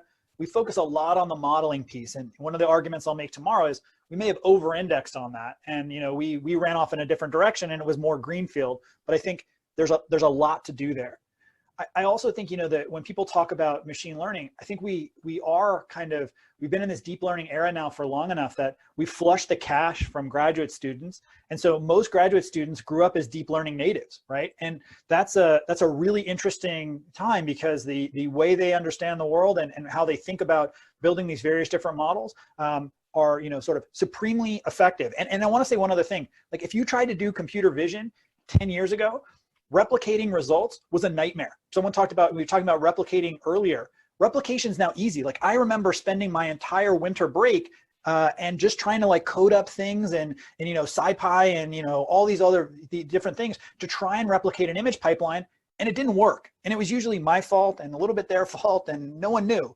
Now my graduate students start from a higher practical level than ever before. So I think that's really an unabashed win. But the theoretical understanding of what are the simple 5 techniques that I need to do to be able to improve a model, I notice I spend a lot more time on that kind of hand fighting with my graduate students than I ever did before. What's the simple proxy that will tell me if adding this data set in is easy? And I think somehow we've so over-indexed on what works in industrial applications that we haven't thought about what are the simple street fighting tricks that you can learn. And somehow, weirdly enough, when you came up in the graphical model era, you had to learn those tricks. So people had a more of a knowledge of, hey, when I hand code that feature, here's how it works. So when you talk about what should be, brought back that's not there, I think a lot of the foundational work around maximum entropy models and graphical models are important to teach people kind of how you can reason in these scenarios before we get into the industrial thing that's, as I said, giving us that last critically important bit of quality. So I'm super excited about the trajectory that the field is going on, because you're seeing the deep learning kind of era kind of solidify. And now you're starting to see people build and bring back some of those techniques in ICML, NeurIPS, all those places. So I think it's a really exciting time. We don't have to make any big corrections. I'm not one of those people who's like, oh, tear it all down, it doesn't work. No, it works great, but there's more we can do. So Bob, what do we do now? Just keep talking. If you run out of material, I can throw in some questions from the Q&A if you want. But then feel free to just reply. It's a conversation. So yeah. I mean, we're supposed to be controversial, but I very much agree with. Not even. You can do whatever you want. Well, I think even though we mostly operate in two fairly different domains in the broad space, I think we see things very similarly. So yeah, I mean, I very much agree. I think, it is interesting to sort of have this slightly older perspective of, I remember when machine learning wasn't, as big as it is now, much less deep learning, and to think that I went through that period and somehow it just went by, and it was just, so I still have a sort of, prehistoric or ancient perspective of, having gone to undergrad and taken AI, and AI back then was Prolog and Space Search for, prediction of chess and those kind of games. So what Chris said, about current students and their perspectives being so different. Yeah, I can't even grok some of the things that they think, because it is such a different perspective to come in and think, okay, deep learning is, of course, this is the way to go. And of course, this is the de facto model that you use for this. And of course, these problems are solvable, because if you throw this at it, it'll be fine. So yeah, I very much have that same, perspective, and thinking about that is an interesting mental exercise. In fact, I think it's something that needs to happen more and more often as for us as faculty, because that age gap as it grows means that we have to work harder to sort of see things and think things from the student's perspective. But yeah, anyway, I mean, what else we want to talk about? Yeah, I mean, I think there's actually a question. Chris. I have a question for you, Ben, also, and I wanted to follow up there too. It is really interesting. I mean, I remember I'm old enough that when I was in graduate school, people would say, if machine learning works, it's going to become its own, discipline, its own field, right? Like, it was kind of regarded as this toy thing. When I started my tenure run, even some of my colleagues like, what are you doing? You should really work on something a little bit more solid that has a chance for impact, not these toy problems, right? And then you fast forward, and there's this huge amount of people voting with their feet on these topics. I do think it's interesting for graduate students and other folks to think about where are the areas that are like that, right? Like, you get to ride these curves, right? Academia is more like surfing than anything else. You don't get to make the waves, you get to ride the waves. And so where are those places that you think something really exciting is going on? And I just think it's fascinating. Now, one thing you mentioned, which I thought was a really cool prediction, was this bit around photorealistic avatars. And it made me think that you're thinking a lot about kind of the deep fakes, and you also mentioned content moderation as well. Is this something you're actively working on? And what are the things that you think, like when you mentioned content moderation, what are the most disturbing things you've seen in this space that you're like, oh my gosh, I'll never be able to combat that, or we can do that much better? I mean, so much of this stuff is disturbing, right? I mean, it's this entire field is disturbing. I've been playing with this space a little bit, but trying to get fundamental results in the space is very hard, right? So much of the sort of the initial incremental work has been just on things in the domain, just like, oh, look, this model, because it's trained on people with normal photographs, they don't blink. And so, look, the video that you produce, the deep fakes don't blink. It's like, okay, well, I'm pretty sure the attacker can figure that out. But so getting something really fundamental is difficult. But I mean, this entire space is disturbing. I've given talks. I've chatted with a lot of people outside the field, and when I talk to, for example, I give talks at journalism conferences, and I've given talks to large rooms full of judges, and the legal profession and the journalism profession, they are freaked out, because they, as practitioners who are so dramatically affected by this space, just find themselves powerless, completely terrified of some of the things that are coming down the road. What is reasonable doubt when basically any video can be, modified, manipulated, and how do you trust a source, anonymous source, when your USB key could come with completely fabricated video, right? And so, yeah, so this space is very scary, and that's the thing. We've done some work on it, and I think it's not so promising. We did some work ourselves on text generation, 3 years ago at CCS. We had a paper on just showing that, NLP was already good enough to produce basically very believable results on online reviews and product reviews and stuff like that. But it's a short thing. You know, it's already prone to errors anyway, so the bar is really low. But you know, talking to ALP folks in the year since, it's clear that there's been so many advances, and now you can probably generate, you know, blog-sized posts that are cohesive in thought, logically connected, grammatically correct, all those things. And then, you know, where do we go? Then slap that onto fake news and all this information out there, and this proclivity of psychology where we are inclined to hold on to these, you know, fake news or broken facts, and because psychologically, you know, we need that affirmation or attention, and the world is, you know, a depressing place. So I don't know. I'm hoping some of my more, you know, core ML friends like Chris and others can sort of come in and say today, you know, it's yeah, from the security perspective, when I look at some of these advances in video and audio generation and the manipulation, it's a scary place. Do you think the video is potentially more dangerous than the text generation right now, or and just because of people's inherent belief to view video, or you know, it's trustworthy, or? You know, I think because video is so much more pervasive, you know, it's so more far-reaching.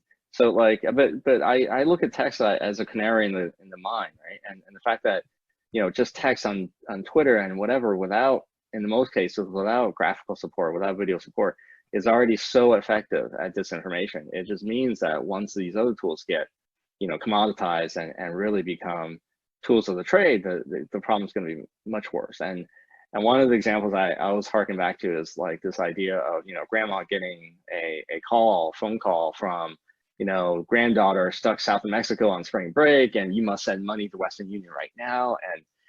And you know, back in the day, you know, it used to be these kind of attacks were phishing emails or things of that sort, or at best text messages.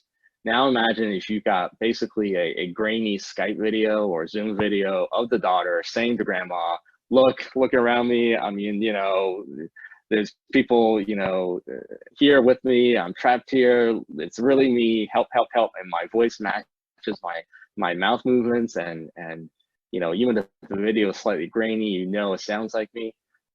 You know, back then, once we get there, I don't know what we're gonna do. You know, from a security standpoint, it's just, yeah, that's when you throw your hands up and just say, I don't know. So that's a problem that sometimes keeps me up at night if I think about it too hard. That was very depressing. I'm sorry. Yeah, I wish there were better solutions, right? And so you know, some of this stuff, I think the only like point of light in some of this is, I think some of these techniques, whether it's cloaking or the types of perturbations or whatever, maybe we can prevent deep fake from being built in the first place.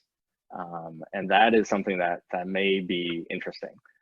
But once they're built, I mean, some of these videos you've seen on YouTube, like that British impersonator who goes through like the 3 minutes of like rotating between like 30 different actors and voices, and at one point he, you know, morphs into Morgan Freeman, and I swear he looks like, you know, a semi albino version of Morgan Freeman with the voice. It's just, yeah, it's a whole new world, and I don't know how to live in it, but maybe other people have thoughts on how to get around some of those challenges.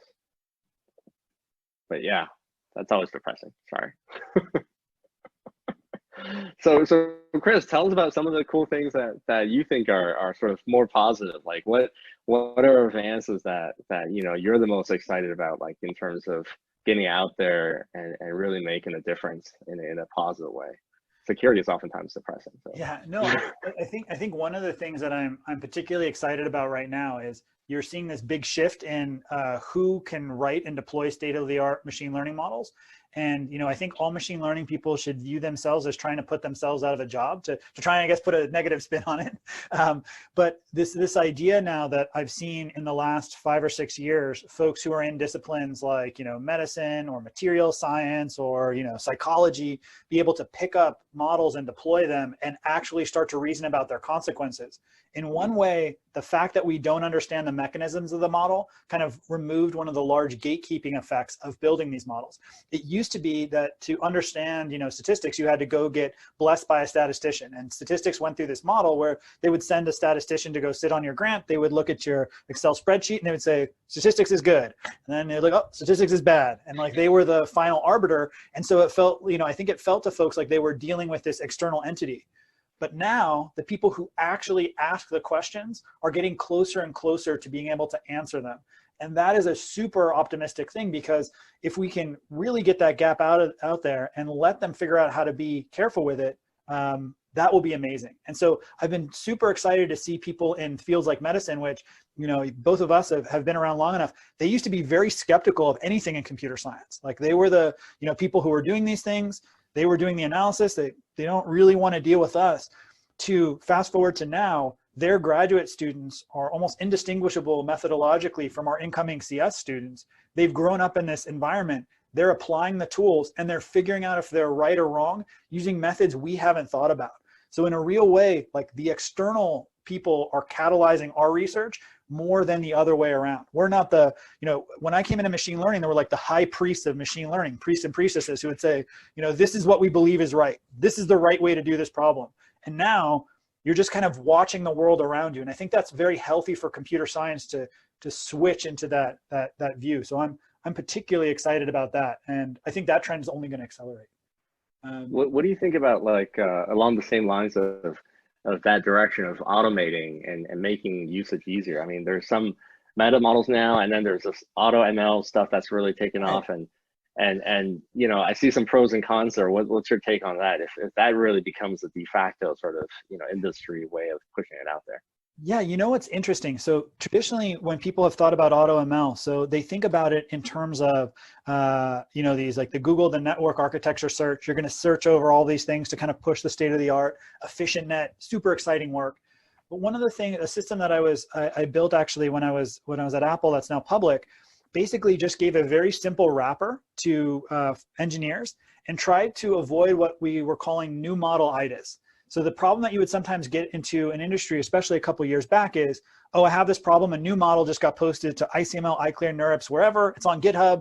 Let me try it out, and that will solve all my problems. And that was almost never the case. The case was always, as you were talking about earlier, that more deeply understanding your problem was the way to get to the root, looking at your data, not the model. And so that wrapping of a simple veneer of model search underneath hey, here's what my task is. There's a system called Overton that's out there now.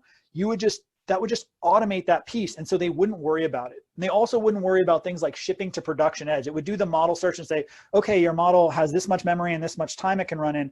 I'll search for you and you do that. Don't you worry about that engineer. Apply the domain expertise where it's relevant.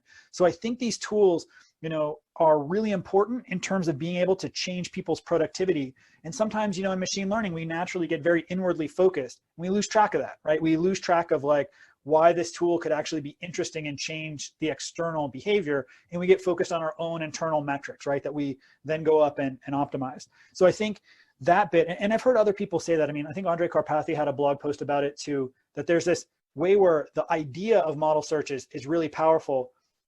We haven't yet gotten to the stage where those really super expensive boil the ocean approaches, which are fascinating and we should continue to do as research, are really the 99% necessary thing, even in big enterprises like Apple, for example. Super cool. That's a really interesting take. Yeah, that's very cool. So I think we're over soon, if I'm understanding this correctly. Yeah. So this has been amazing. So we have just like 2 more minutes or so. So maybe you both just want to give, I don't know, a closing statement. Maybe we go with Ben first, because if we let Ben go last, then everyone will be depressed and kind of leave the meeting immediately. I'm kidding. Thanks so much, guys. Ben, Chris. Yeah, no, that's great. That's a good idea. So I think I think this chat has made me more optimistic, which is great. Because insecurity, if you get too depressed, it's very bad. So I think there's a lot of really positive shifts. Things like really getting more mature ML out there is very exciting for a lot of ways. And I'm fascinated. I can't wait to see sort of how some of these advances keep going. I do hope that that the privacy community can sort of keep up in some sense. I haven't seen too many papers at PETS and other places that really target this sort of possible infringement of privacy using these kind of automated ML tools. And I would like that to come back. I think, I'd like more people to work in this space, because I think this concern about privacy, it cannot be sort of as a reactionary effort, right? I think once the Clearview.ai has come out, and similar companies, I'm sure there are, they just aren't being profiled. When these kind of companies really, get known is when it's already too late, because there is this sense that the internet is permanent and data is permanent, and you can never take it back. So I hope that people can work on privacy more, particularly from a sort of slightly adversarial perspective ML. Yeah, I'm pretty excited in general in the space, and I'm particularly excited about the takes that Chris has brought, and a much more positive and affirming view of some of these tools and where they're being used. So that's me. So I think also, I think this is a really interesting chat for me, because, I do think about privacy, but not as a researcher, but as something that I think is really an important concern. And it's really exciting to see also privacy, 5-10 years ago, people were talking about, oh, privacy doesn't matter. Americans will give away their privacy for a nickel. I don't even remember what the number was. They'll let you do whatever you want for a nickel, whatever it is. But now it's become front and center as we've started to see that. And I think that's really interesting. Apple side stuff, not to be too much of a corporate shill, but one of the reasons I was very excited to go there was they do value doing machine learning in a privacy preserving way. It's a value, and it's serious over there. And I'm actually optimistic that we can create some of these kinds of, intelligence that I was describing in a more privacy preserving way after having looked at how it looks industrially. I think there's a lot more research that's needed. But if you think about these things like observational supervision, that's a really challenging place for privacy. You may look, for example, at images and text, but that recording of you and your eye movements and your voice may actually reveal that you have some illness that you may not even know, that is now recorded in posterity forever. And have you given that information to your employer? Can they use that in whatever way they want? Like, these are really sticky questions as we are able to observe all the information around us that we couldn't even imagine how to process, a couple of years ago. So I think those are really front and center concerns, and I'm really excited to learn more about what's going on in that space.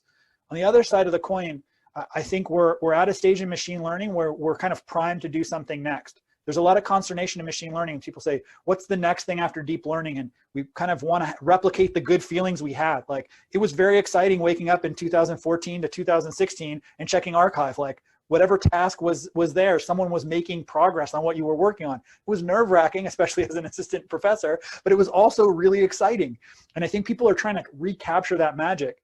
And to do that, I would just encourage people, try new and crazy things. Venues like the ones that the organizers have set up here, where you can feel free to explore something that sounds crazy the first 10 times you say it out loud, are absolutely critical to figuring out where those things are next. So I want to thank the organizers for a really stimulating, I guess, morning for me. And I don't know what it is for the rest of you, but some amount of time. So thanks so much.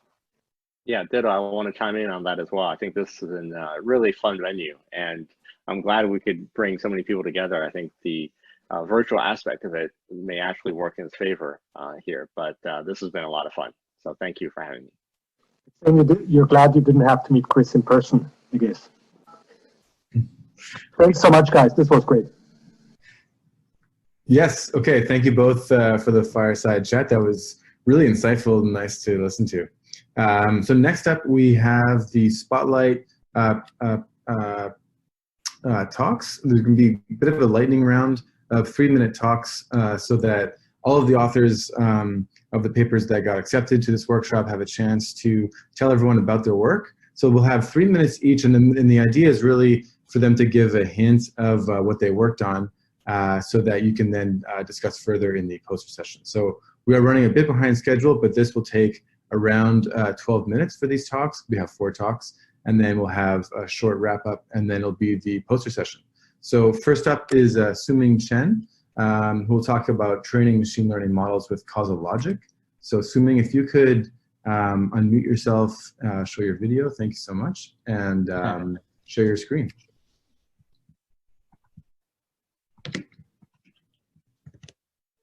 Great, we can see that.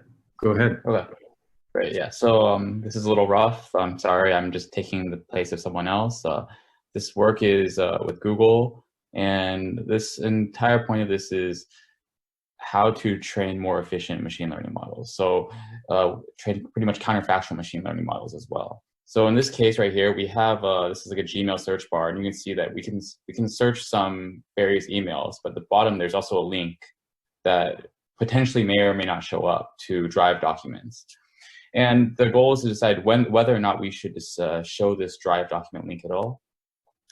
The problem is that when we show this, we can potentially increase the user search satisfaction and their search experience. But the problem is that it requires additional resources in order to do so. So we don't want to show this, even make this call for users who are unlikely to click on Drive documents. There are a lot of classical ways of doing this. We started off with this basic machine learning model, but the entire idea is that we may have different kinds of users, right? And this goes to the causal literature of this unit selection problem, where there's users who would only access a file if and only if they see that link. There's users who would click on it anyway if they saw a link. There's users that, whether or not they saw that link, would never click on that document. And the entire idea is that even though we don't know the exact type of that user, we can still bound their probabilities if we have experimental data. And by bounding that probability and then assigning some weak label offline, we can then train a model that then takes advantage of this weak counterfactual data and then can do better inferences. At the end, we found that we were able to get a slightly better model, that we were able to say, let's see.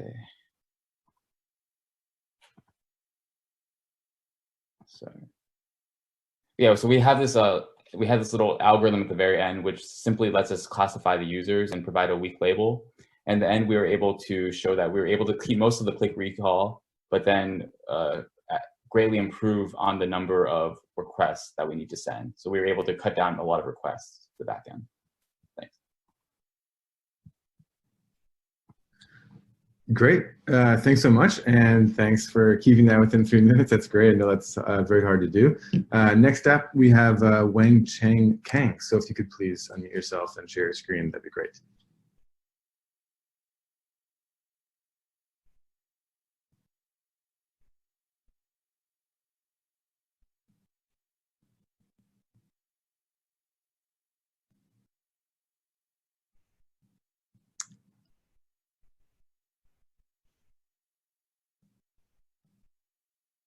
Okay, Wang Cheng, he was just logged in, but I think logged off. So if we can just go on to the third paper first, and then we'll return to Wang Cheng's. Yeah, so next up we have Christopher Harris. If Chris, if you could please give your 3-minute talk now, that'd be great.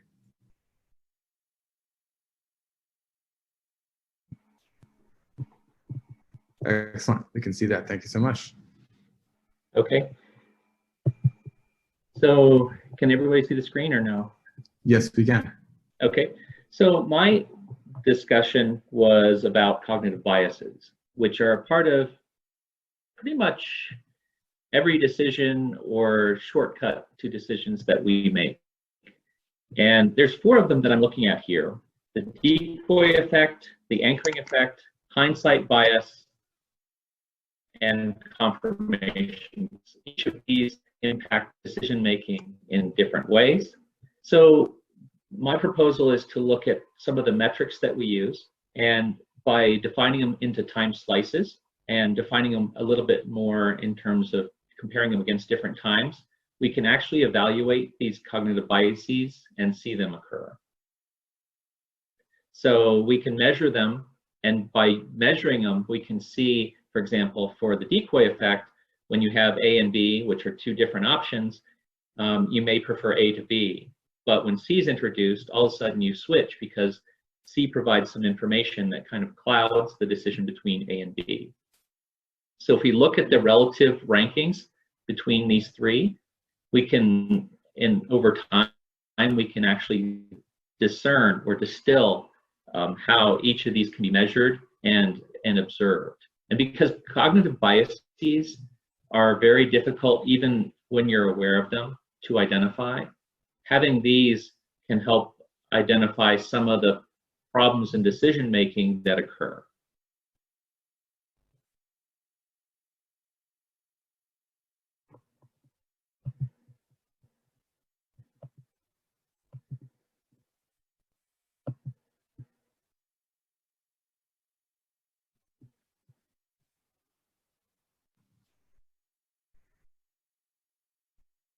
Okay, I think Chris just had a connection issue. We'll just give him a couple seconds to log back in.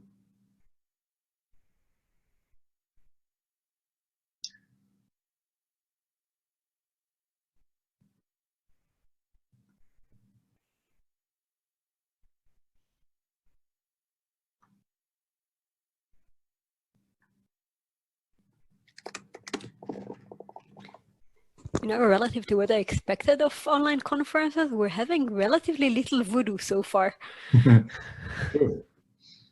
Okay, I'll just give Chris. I see his. He is connected to the call, so I'm just. His internet might be cutting out a bit.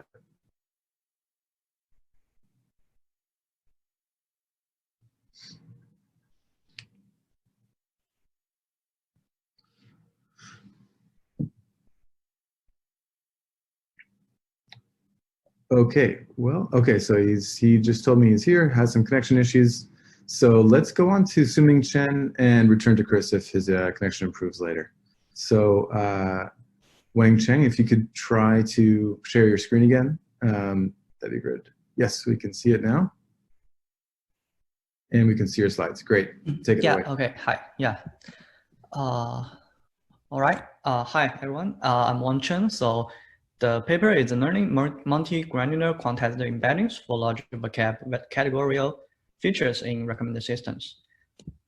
So this paper is about representing large vocabulary category features. So these are pretty common in real world. For example, you can have like word ID, and user ID, movie ID, and so on. So a common approach to represent them are one-hot embeddings. So basically you will have a embedding matrix whose size with the size of number of items by the dimensionality. And you will feed the embeddings into a neural net to get the final prediction.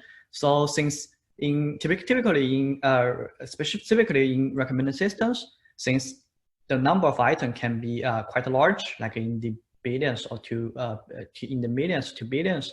So this actually accounts for the most of the parameters for your model.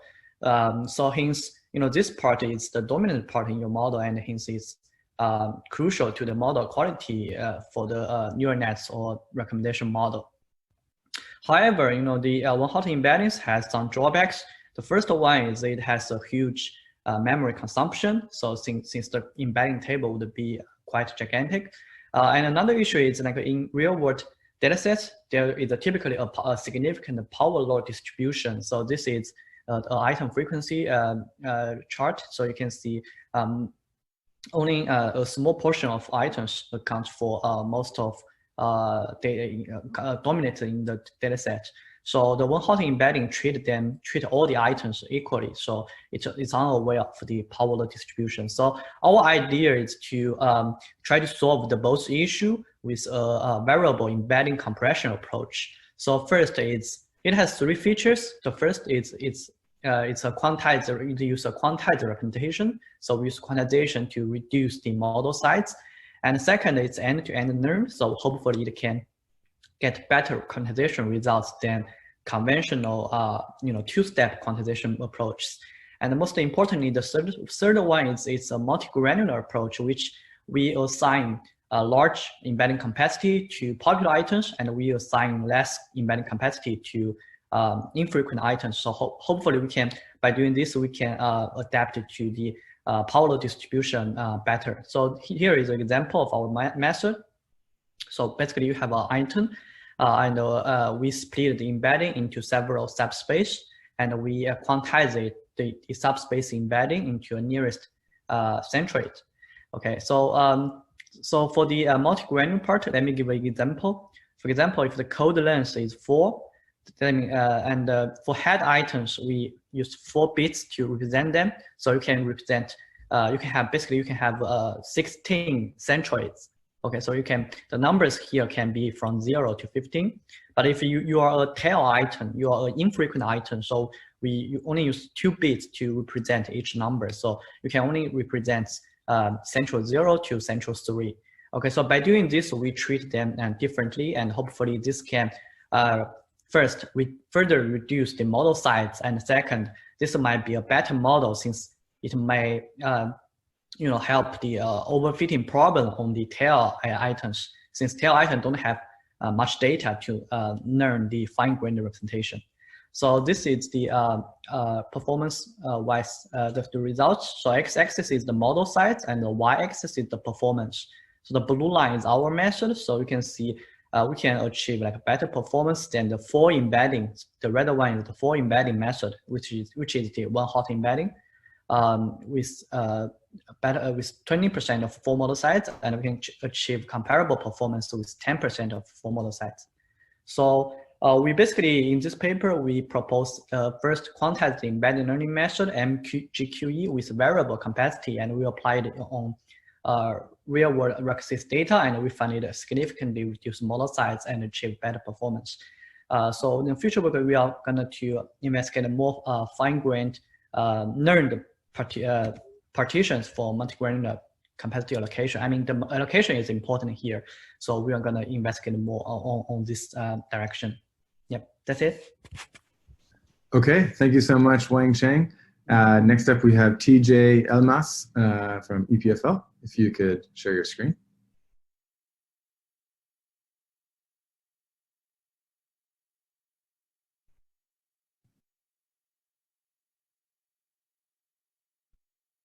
Works? Yep, we can see it. Go ahead. Okay. Hello, everybody. I'm Turulcan, TJ for short. I'm a PhD student working on polarization and disinformation in LSR Lab at EPFL. And here I attempt to answer the question, can celebrities burst your bubble? The past research indicates that controversial topics have polarized social networks. Users who share the same stance on a topic link with each other, but not with the users from the opposite side. Therefore, they get their information from users with similar views and trapped in a filter bubble. So this is such a polarized social network of Twitter users who commented on topic Russia March. In this case, the nodes are Twitter users and links indicate followings. In reality, the users in the polarized network follow a lot of common users that did not comment on the topic. When we add such common users to the polarized network, shown on the right, we see that the social network is not polarized at all. So our idea is to recommend polarized topics to such common users to ensure that the users do not get their information only from one side. So our recommendation scheme relies on recommending topics to users who are popular and have audience that are neutral in average. Both popularity and neutrality play a role in choosing users to recommend topics. More details on our poster. We loosely define such users as celebrities. We have several motivations on this recommendation scheme. Past research indicates that people value connections while selecting content.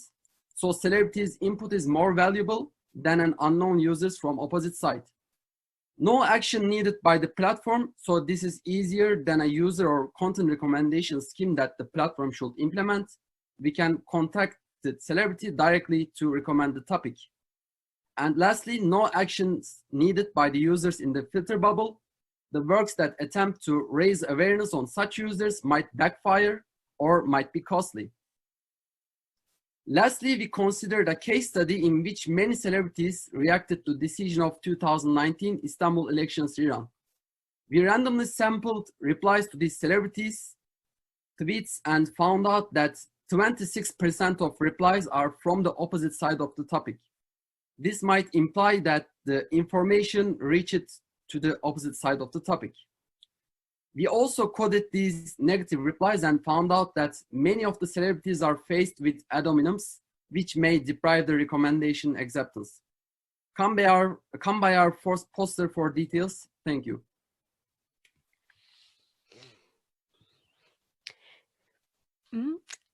Okay, thanks, CJ. Give me a second. I'll share the screen. This was the last poster talk.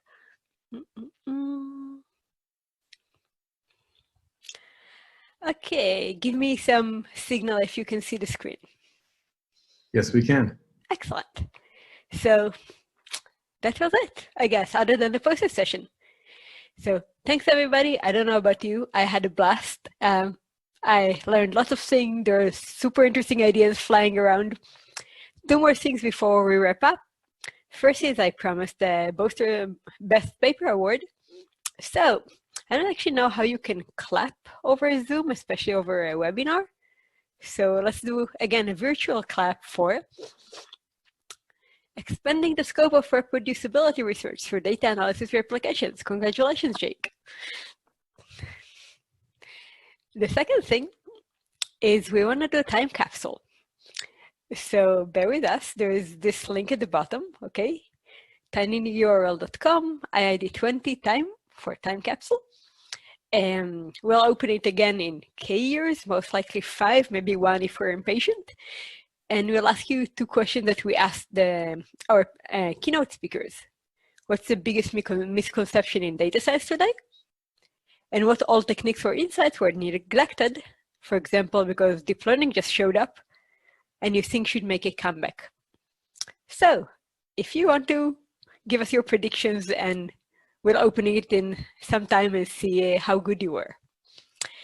Now we're switching to poster session. Like I said, go to this document here. We'll also post it in the chat. And each poster gets its own hangout. Be nice, mute yourself when you enter the room. Feel free to just go between them. I think that's pretty much everything I wanted to say, right? So again, thanks everybody. Thanks Bob, Ashton, G. Thanks the awesome speakers, the committee, and hopefully see you next year. Yes, thanks everyone. Go to the poster session. Yes, don't go home now. Go to the posters. Thanks everyone, and see you soon. Bye-bye.